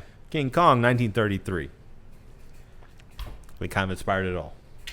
Number 12. For best horror movie, I gotta say top 50. Yeah. Top 50. I give it top 50 for inspiration alone. Yeah. Top 25 even, Yeah. but 12. 12. It's pretty high. It's a lot. Yes. Number 11, Alien.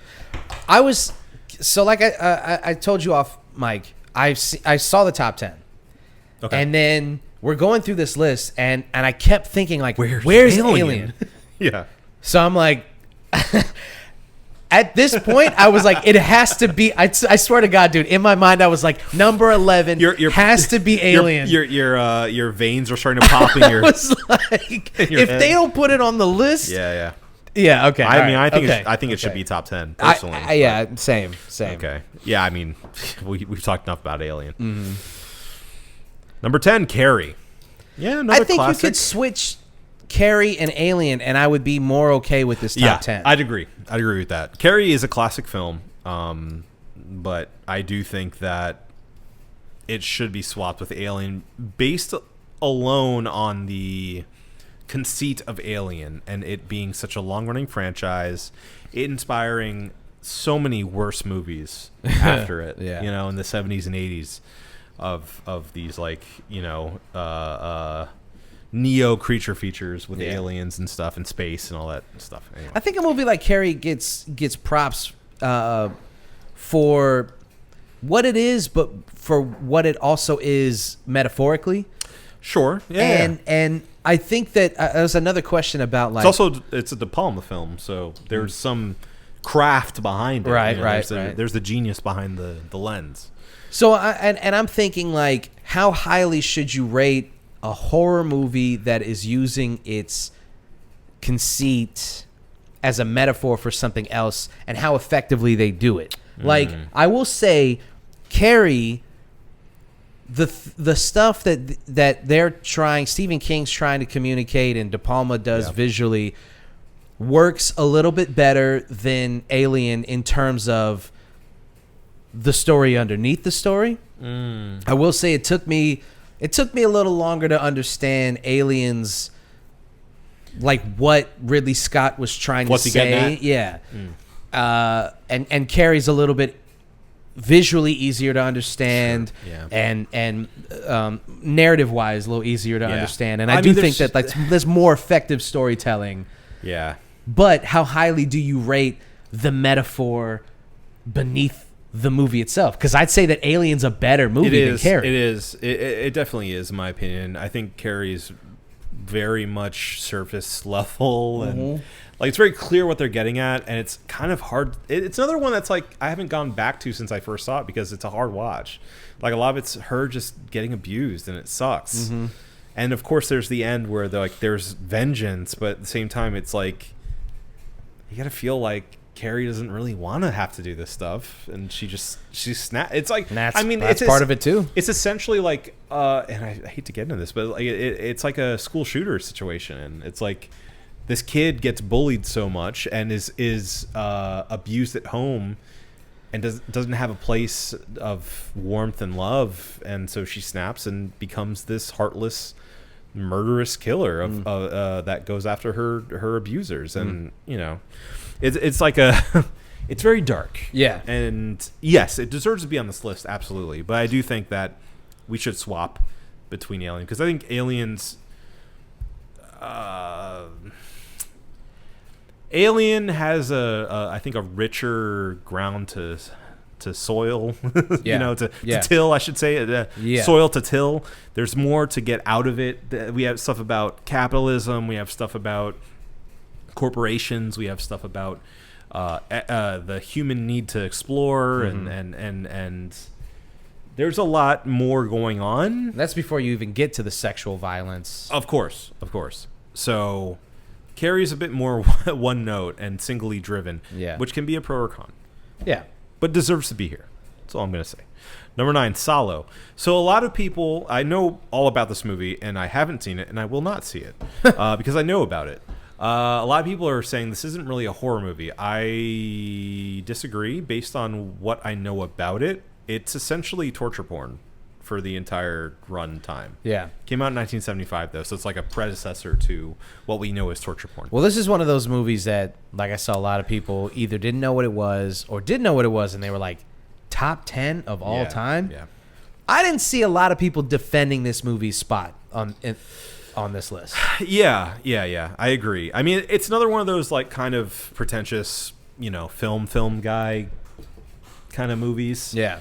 I haven't seen it. I'm not going to judge it, but yeah, top 10 is surprising to me. Okay, and for me personally, there was a lot of movies on this list that I had heard of but had not seen, as Adam was mentioning, throughout the list. Sure. Some of a lot more he had heard of than I had, but there was a lot of movies on here that I had heard of and I at least had read on different, websites and things, like in researching other movies and seeing this movie is influenced by this movie and reading about all these other movies. This one, and this is just a reflection on my own ignorance, but I had never even heard of.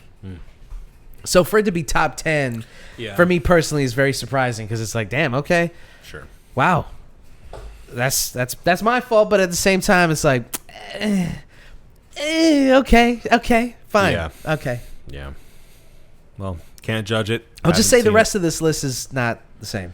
Okay, number 8 is Frankenstein, the original from 1931. Sure, I mean, yeah, it has that German impressionist look, and yeah, that made Sherry cry. Yes. It is a sad movie. It is a sad movie. It's a sad tale. It's a tragic film. It's a very tragic tale. So, yes, Frankenstein. Classic, of course. Audition is number 7. Wow. Yeah. Speaking of gore porn. Yeah. I mean, yeah, it deserves to be on the list. Is it number 7? I don't think so. Number 7's really high. Super high. Yeah. Don't know about that. Number 6, Night of the Living Dead. Absolutely. Deserves, I think, to be top 5 for me personally. We talked about George Romero already. This was the original, and it is one of the first horror movies I've ever seen, and also one of the most lasting that I can rewatch forever and ever and ever. You can't really downplay its influence on the horror genre, and also what we've been talking about. It created its own subgenre. Yeah. Unbelievable. We haven't seen that. Like, we weren't around for, like, vampires to become a thing, right, or werewolves to become a thing. We were here when the modern zombie became a thing. Right. And the idea of, like, using a movie like this or a story like this as a device to tell a different story, sure, is I mean, to say something. Yeah, to say something in 1968 about race relations, integration, the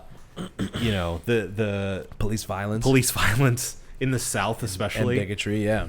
which, to his grave, George Romero said, "Oh, that wasn't the intention. We just picked the best actor, and it just happened to be a black male lead." Yeah. I don't buy it. Yeah. I don't buy it. I don't buy I that. think he's trying to like underplay what he was doing at the time because he doesn't want to be a lightning rod. Yeah. Or he didn't want to be a lightning rod. R.I.P. But I mean, it can't be understated the effect that this movie had on everyone. The world in 1968. My parents grew up watching this movie. Like Right. they inspired me to watch it as a kid.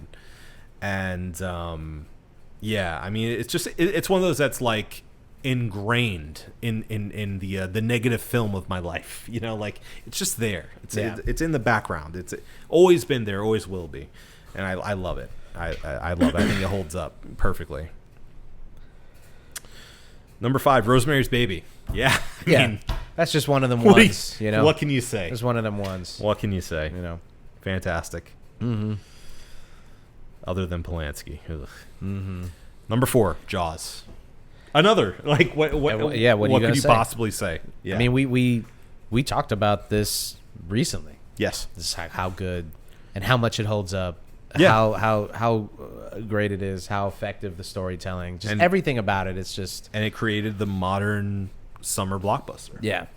So Jaws not being top 5 would be a crime against humanity. Agreed. Number 3 is Psycho. Yeah.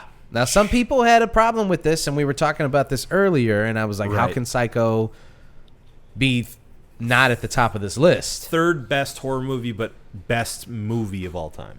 Which Variety calling Psycho the best movie of all time is also pretty like. I'm kind of like, Yeah. I don't It's a I don't know little what you're weird. trying to say Little weird. here Little because weird. it's. I don't think it is, Yeah. but whatever. It's still top 3. It's honestly horror movies top 2, and it ain't 2. I don't know. I think you have to. I think you might have to put Psycho at number 1. I don't know. I think Yeah. I think you gotta put Psycho think at of how number much 1. it inspired. It came out in 1960. Yeah. 1960. I can't think of a more important horror movie. Oh, yeah. Ever. Yeah. I just don't see how it's not number 1. The twist of, our lead protagonist dying in the middle of the movie. Yeah. I mean, it's incredible. Yeah. It's incredible. And it holds up incredibly well. Number 2 is The Exorcist. That's the only one that I could think maybe is better. Yeah. So sure, as a scare movie, Yeah. The Exorcist is scary. Scarier. Yeah, for sure. For sure. Way more disturbing. Yeah. Way more shocking in what they did with this movie. Mm-hmm. Well, and you see what 13 years will do to push the genre forward in extremity, even. Right. Like the freedom that they had in the 70s is so apparent Right. when you watch The Exorcist. And Who knows what Hitchcock would have done if he was just 10 years younger? Sure. Yeah. I mean, William Freakin, he was freaking it. Yeah. It's crazy. Crazy. That film. rye on rye talking, baby. Uh-huh. Now, And number 1, the Texas Space Chain Space Saw Space Massacre of 1974. the OG. I will say this. It's another movie that I recently rewatched. I Yeah. watched this movie like a month ago, maybe a month and a half ago. So Yeah. it's very, very fresh in my mind. Sure. Seeing this being number 1, I was like, all right. I think context goes a long way. You keep going. I'm going to go pee real quick. Heard. I can hear you. I can Sure. hear you. Sure. Not over that fried chicken you be frying in there. Boy got a loud pee stream, you know what I'm saying? Okay. He be peeing loud, you know what I mean? Okay. He a loud peer. Okay, so the Texas Chainsaw Massacre. Rewatching it recently. I think context goes a long way in explaining why this movie could be, quote unquote, should be number 1, right? For a movie like this, for it to be, it's not the first found footage movie, but it's one of the first movies that was like, they did this whole based on a true story thing. And I remember as a kid, now again, this movie came out in 1974, so I watched it in the early 90s. Excuse me, it had been around forever at this point. But even watching it as a kid, and just the low budget nature of it,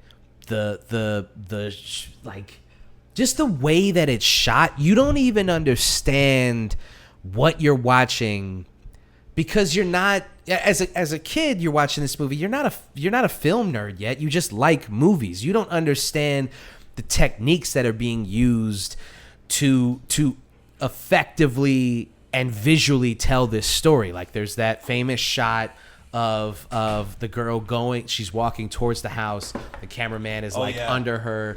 Yeah. It's like that tracking shot. The tracking shot where they go, where she's walking towards the house, and it's this looming sense of doom that's going. And you don't understand that stuff when you're a kid. You don't understand what makes it so good. As I was saying that, like I watched this really early. I was like 5 or 6 when I watched this movie, and it's like you don't understand what makes it so good. You just understand that the way that it's shot is scary. Like the scene where he finally shows up, where Leatherface shows up, and he snatches the dude, pulls him through the door, and he closes that. Like, oh, you missed the best part is when he. That's what I'm throws saying. it open. That whole scene is oh, God. fucking horrifying. It's so scary because he's just standing in the foyer, and he just goes, and grabs him through, and the guy's like screaming bloody murder, and if I remember correctly, there's no music. No. There's no tone setting of the score. He's just screaming. It's so good. And then the door closes, and then you got to cut back to the friends who are like, he slams it. It's so good. So it being number one is a little shocking. I do think that if again, and I'm going to keep beating this drum, but Psycho's probably number one. I think this top 3 could be interchangeable. If Exorcist was number 1, if Psycho was number 1, if Texas Chainsaw was number 1, any of those I wouldn't be like upset about. Yeah. I do think that this should be rearranged. I think it should be Texas Chainsaw, Exorcist, Psycho. I think that should be I think that's the top 3. Yeah. In my humble opinion. But I'm not mad at this. I'm just surprised that they said, we're going to go Psycho 3, Exorcist 2, Chainsaw Massacre. 1. Yeah. So, but I'm not mad at it. Agreed. I think those are all hitters. Mm-hmm. So I can't be too mad. So I was saying while you were in the bathroom, the idea of like this being one of those first movies that did the based on a true story thing. Yeah, well, I was going to bring that up too, is like it's almost a prototype of like the found footage film. Right. You know, it's like we're not filming it as literally found footage, but the beginning opens up as almost a documentary. It's creepy. The guys, that noise gave me nightmares. It gave me nightmares. Yeah. And I was like, because it's the Flash, and then it's flesh and bones and teeth. Fucked up shit. Teeth and feathers. Yeah, man. It's fucking, that noise is scary as shit. That noise is so effective that when they remade the movie, when they rebooted it later, because they were like, they knew. Yeah. And that reboot is, by the way, underrated. It is pretty decent reboot. I wouldn't be mad to see it on upper in the list. Yeah. But the idea of doing like a based on a true story thing, and then the narrator in the beginning when he explains what happened and what you're about to see, that is so fucking scary. Dude, it's frightening. It's fucking frightening. And anybody who watches that movie now and can't, I just don't think that you I don't think you can contextualize what you're watching if you can't watch this movie and realize like how disturbing and how scary it is. And I was saying that context really kind of bolsters why this movie's number 1. Absolutely. Because 1974, a movie that was based on a true story, had people fainting in the seats. Yeah. You know what I mean? Yeah. So, I mean, what was Exorcist was 73, right? Yeah, I think so, yeah. Yep. Exorcist came out the year prior. Oh, man. So people are like reeling from The Exorcist, and then you come back with this shit. This non-supernatural, completely gritty, dirty, almost found footage looking movie. Yeah. Low budget, so it looks dirty, Yeah. and the actors are like not quite good, No, but good they're enough not. to. They seem real though. That's exactly. They're bad in a way that makes it seem real, Yeah. and that works. All of it just works. Yeah. And then oh, man, I rewatched the second one and I was like, what the fuck? Well, the What second happened? The second one is its own. It again. I know what they were doing. It's like a Gremlins too. Yeah. You know, they Yeah. just went, let's do a goofy one. yeah. Let's take a silly one. Yeah. Yeah. Yeah. So I mean, what do you think? Texas Chainsaw #1. I respected it. Yeah. I really like the pick actually. I'm Yeah. not mad at it at all. I'm with those people on X, Twitter, Twitter. saying like, yeah, that makes perfect sense to me. Yeah. I think it is an all-time classic of the genre, and I would love to see it like on the big screen with a bunch of people who are into it. Yeah. So I can only imagine what it would have been like in '74, given the time period. You know, like you have to imagine like Vietnam's going real bad at this point. You know, the hippie movement is starting to turn and get dark, and you know the Manson murders have happened already. The dark underbelly of the psychedelic movement is upon us. Yeah. And this is the response. Yeah. Yeah. I mean, I can only imagine how definitive that would have felt to watch this movie and how scary it would have been. And just been like, if you're like 18, 19, 20 years old and you're watching this movie, you're like, oh, the era's over. Hey, we're meat, man. We're just meat, man. Yeah. We're just meat. Yeah. Can only imagine, but even in 2024 still holds up. Yes. Great film. Okay. So overall, what do you think of this list? It's not bad. I don't think it's bad. I think it has more hits than misses. Yeah. But I do think there's some confounding choices here, especially with like, you know, the Human Centipede, especially doesn't deserve. To be Okay, on so this Human list. Centipede 2 was on the list. They ended up not putting. I gotta get out of this seat.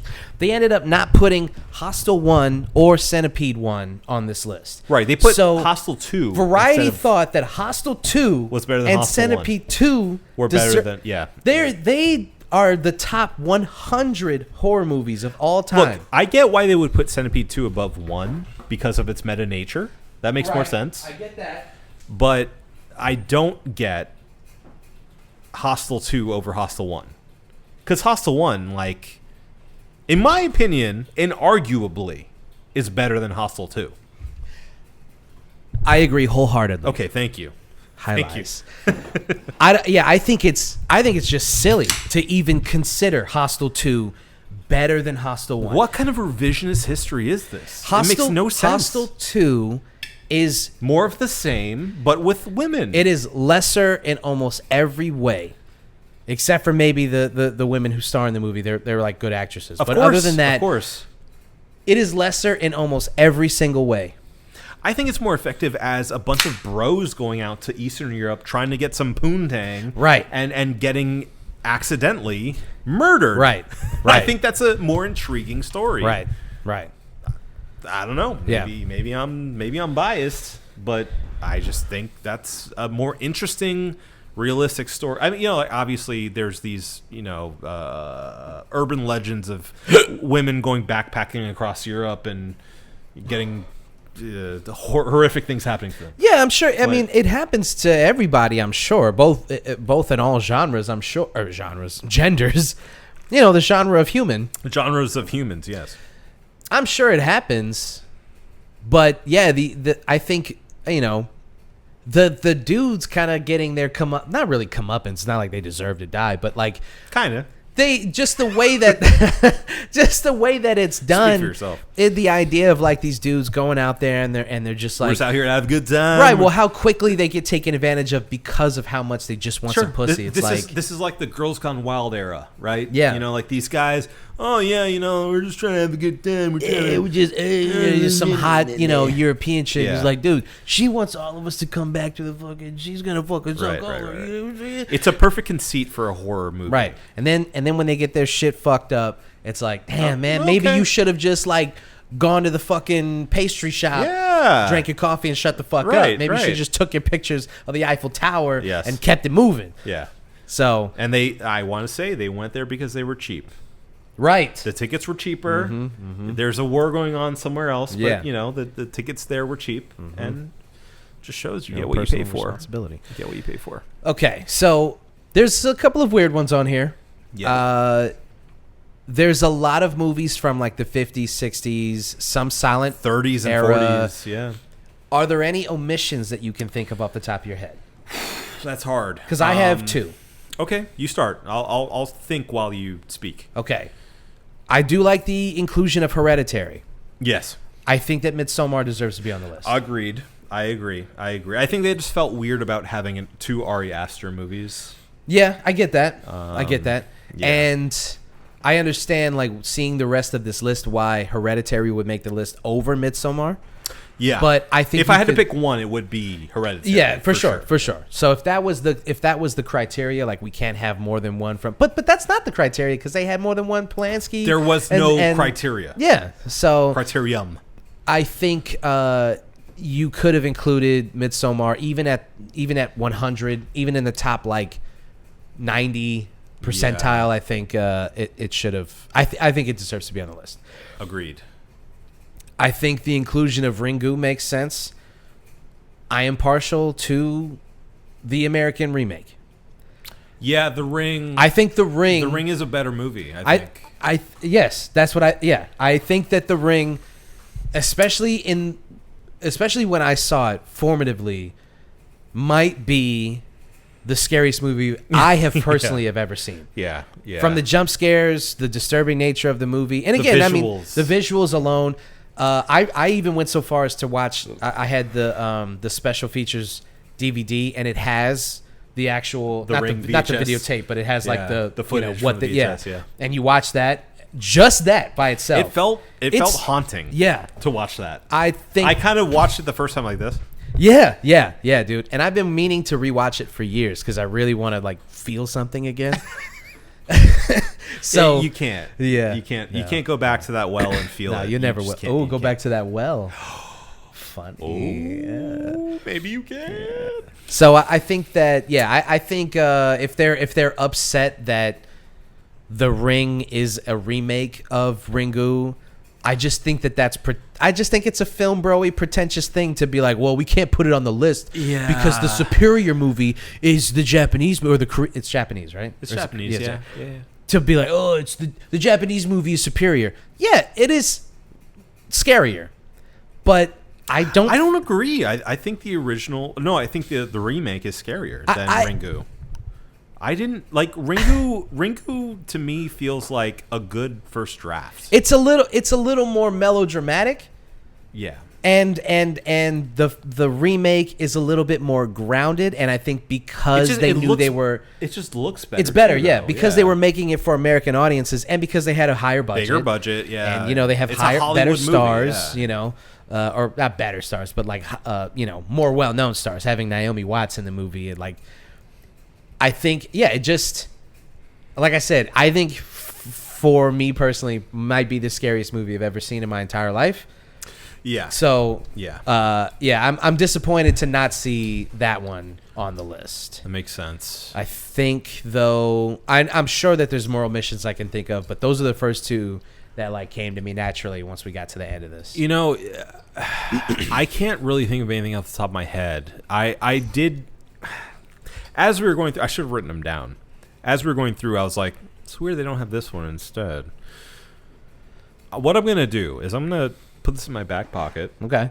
I'm going to think about it. I'll write a list. And Okay. at the beginning of our next episode, I will let you guys know what I think should have been on this list as well. Okay. Well, there's no Hellraiser. Yeah, yeah. Trying to think of like other more like well-known. Yeah, major like franchises. Yeah. What else could there be?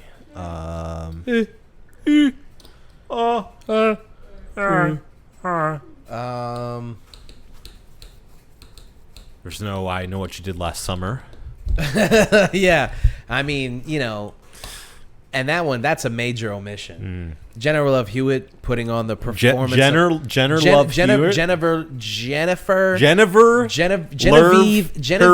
Michelle Gallagher Yes. putting on the performance of a lifetime. Yeah. Yeah, I think that's messed up. Get Out is probably the most by the numbers scariest movie, but Us and Nope, I think might be more disturbing. I think Nope should have been on the list personally. Yeah. I don't know. Like Us is scarier Us to is me. scary. No, Us is his most horror movie. Yeah, it's most classic horror movie. Get Out, obviously deeper, Yeah, it's more. It's a little more sci-fi, psychological, but Us, I think, straight up horror. just Straight up horror visually movie, yeah. scarier Yeah, than absolutely. Get Out. Absolutely. Get Out's not that visually haunting No. as much as it is Well, psychologically haunting. When the guy's running towards him in the dark, that's pretty. That's pretty. I mean, but that's one scene versus Us. Once it gets ramped up, all of it is. the whole yeah. thing is even like The that- intruders in the night. Are you kidding me? it's scary as fuck. Yeah, scary stuff. The one that I would say should be added to this list that I couldn't remember at the time is Poltergeist. Oh yeah, Poltergeist isn't even on the list. That's crazy. Yeah. That Poltergeist is not even on the list. Speaking of Toby Hooper. What the fuck are you laughing at? Okay. Yeah, if you have something to say, you can come on the microphone and say it. Come here. Come on. Yeah. Please, Sherry. Sherry is joining us. Share with the class. Sherry. Yay! Hey, I thought it was funny. Hey, how you doing? Hey, how you doing? I thought it was funny. You said the same thing twice. What did I say? Poltergeist is not on the list. Yeah, I mean, Poltergeist is not on the list. That's okay. All right. That's an underline. But that's that was just I thought making you were gonna- emphasis. I thought you were going to make a new Poltergeist point. is and not then No. you just on the Poltergeist list. is not on the list. Yeah. Poltergeist is not on the list. It's Oh, I not get- on the list. I misunderstood. Yeah. Yeah. I Yeah. You misunderstood. you misunderstood the inflection and also how much I've had to drink. A little bit. Just a little bit. Just a little bit. Right. Sherry out. Bye. Bye-bye. Thank you so much. Yeah, that's all I can think of right now. No classic Friday the 13th movies, although those I mean they're schlocky. Yeah. Teens yeah. get brutally murdered. Slasher movies. Yeah. I feel like that's but I'm represented. surprised to not see like the second one or the fourth one. Yeah, I would say the fourth one in particular. I think that is covered by having Nightmare on Elm Street there and Nightmares. Halloween. All right, now that we've gotten through And the whole Halloween. list and Halloween, Nightmare being that low is still a crime. It is. There's not there was enough. There was spots on the list where I'm like, Nightmare could have gone here. It didn't need it being Get out of like here, cat 73 or 74 is Yeah. crazy. Yeah, that's crazy. Agreed. So, I think that's all I got though. Yeah, same. Let's on our next episode maybe come back with some other suggestions. One I will say that may be semi-controversial because it's more of an adventure movie, I'd say overall. But Jurassic Park. There are horrific moments. The book is certainly a horror book. Yeah, I mean, I just think Spielberg infects it with just too much like adventure and whimsy for Yeah. it to be. Too much hope. Yeah, Yeah. It never gets too dark.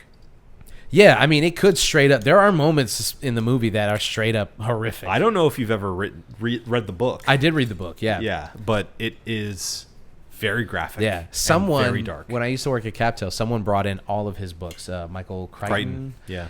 Brought in all of his books. And I was like, Andromeda oh, Strain. shit, fucking Jurassic Park. So I just read Jurassic Park. I didn't read the others. Oh, he brought him in just for people to read? Well, so at Captel, you couldn't really like be on your phone when you were at your desk Sure. because of the nature of the job. Yeah. Look up Captel. I'm not going to bore you with the details, but you could have books. So people would bring in. It was like books. prison. It was like prison. Yes, Yeah, yes. yeah. It felt like a prison. Yeah. Gray cells. You couldn't talk to your neighbors. Yeah. It was a prison. Yeah. Captel's a prison. But you could read books and other people. You could buy chips for cigarettes. Cigarettes, actually, yeah, they were the currency at Yes, Captel. yes, Yes, absolutely. Somebody stole my lunchbox. That's a true story. Someone stole my Darth Vader lunchbox. I'll never forgive them, and if I find them, I will fight them. It's fair. But yeah, so I even brought my own books because there was like a collective like pseudo library of Yeah. like magazines and books that you could Sure. read in between calls to kind of entertain yourself. So somebody brought in all of his books, and I saw That's awesome. Jurassic Park, and I was like, this is I never read this. I read Jurassic Park as a kid. Yeah. After watching the movie, obviously. Yeah. Yeah. And I was like, this is different. This is not how the movie No, goes. right. Yeah. Read a lot of Dean Koontz books. Dean too. Koontz. Yeah. Wow. Somebody brought in a lot of Dean Koontz stuff. So. read his stuff. And Rainbow Six and such, right? Well, that I read in high school. Yeah, but I did read a lot of Tom Clancy. Tom Clancy. Yeah. A lot of dad books, a lot of John Yes. Grisham and Tom Clancy in high school. I was not. Yeah, I don't know. I wasn't reading. It's just the best Everybody of the else was 90s. reading like Jack Kerouac and like Nah. Dostoevsky. I Who, was who like, needs on the road when you have Jurassic Park? I was reading Michael Crichton and John Grisham books and all of the Tom Clancy books. I read like, dude, I read a lot of Tom Clancy Grisham's books. good. Grisham's great. I got my dad Clancy's a couple great. of Grisham books. He likes Grisham. Grisham's good. Yeah, so I was surprised like how good the Tom Clancy books, and then like because knowing the video games and then reading the books, I'm like, oh, that's what this is all about. Yeah. I had These books are awesome. When I first saw the name of Rainbow Six, I'm like, what? Yeah. Seems a little weird. And then I was like, oh, it's special operations. Oh, okay. Yeah, And then I yeah. started. I got the like. I remember the first time picking up Rainbow Six, the novel, on the soft cover, and I was like, this is like the Bible. Yeah, It's so it's thick. And I started reading it. I'm like, oh, Yeah. it's called Rainbow Six because it's from every nation in NATO. Oh, it's a rainbow coalition of murderers. Murderers. Yeah. And he goes into detail about like their operations and how Yeah, they do their things. loadouts Dude, and- like the triple tap thing Yeah, where like yeah. you see it in movies now and you're like, I read that in Tom Clancy. Clancy, dude. yeah, I already yeah, knew yeah. about that shit. I learned so much about the MP5. Bop, bop, bop. Yeah, it's good stuff. Good stuff. Love it. Love Tom it. Clancy knew a thing or two about special Bet he operations. did. Any hooser. All that to say, we will get back to this conversation on our next episode. But yeah, I mean, what'd you think about the Rye on Rye? We should at least have an idea for what people can expect from this one. without scoring it because we Yeah. don't do that We on don't this do that show. here. Yeah.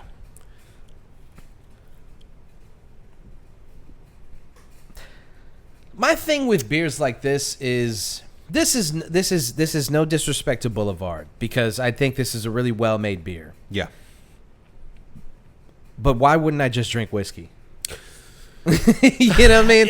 Why wouldn't I just drink like a rye whiskey? Yeah. I have to agree. That's my only sort of negative on this beer is that it tastes like whiskey. It's not quite as strong as whiskey, but I feel like I would enjoy a little whiskey on the rocks Yeah. more than I would this beer. Yeah. So why wouldn't I just go the full 9 yards? I you know? couldn't imagine myself ever, unless I visited Boulevard Brewing Company, I just can't imagine or unless I had a podcast where we had to drink really high Where we were ABV forcing beers, ourselves, to do I this. couldn't imagine myself ever drinking this again. And that's not a commentary on the quality of the beer. I thought it tasted great. Yeah, it tastes. Yeah, I thought it tasted really, Yeah. really good. I mean, if you're not into whiskey but you're into beer, maybe give this one a shot. But Yeah. it still tastes like whiskey a bit. That might get so- you there. There's people that come into Red Light and they're like, "You got anything barrel aged?" And I'm like, "Bro, just go to the bar, bro. Why are you even here? This is a brewery. Go across the street, brother. We're known for Kolsch and farmhouse ales. Why are you in here asking about barrel aged fucking? This is the shit that you want. What that dog doing? What's the dog doing?"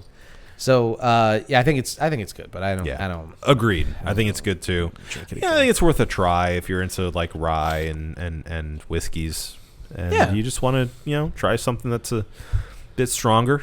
Give it a go. It tastes good. Tastes good. Tastes good. Tastes good. All that being said, you have anything else to say about this list from Variety.com? No, sir. Well, if Margaret has nothing else to say. Gotta say that's a wrap. That's a wrap.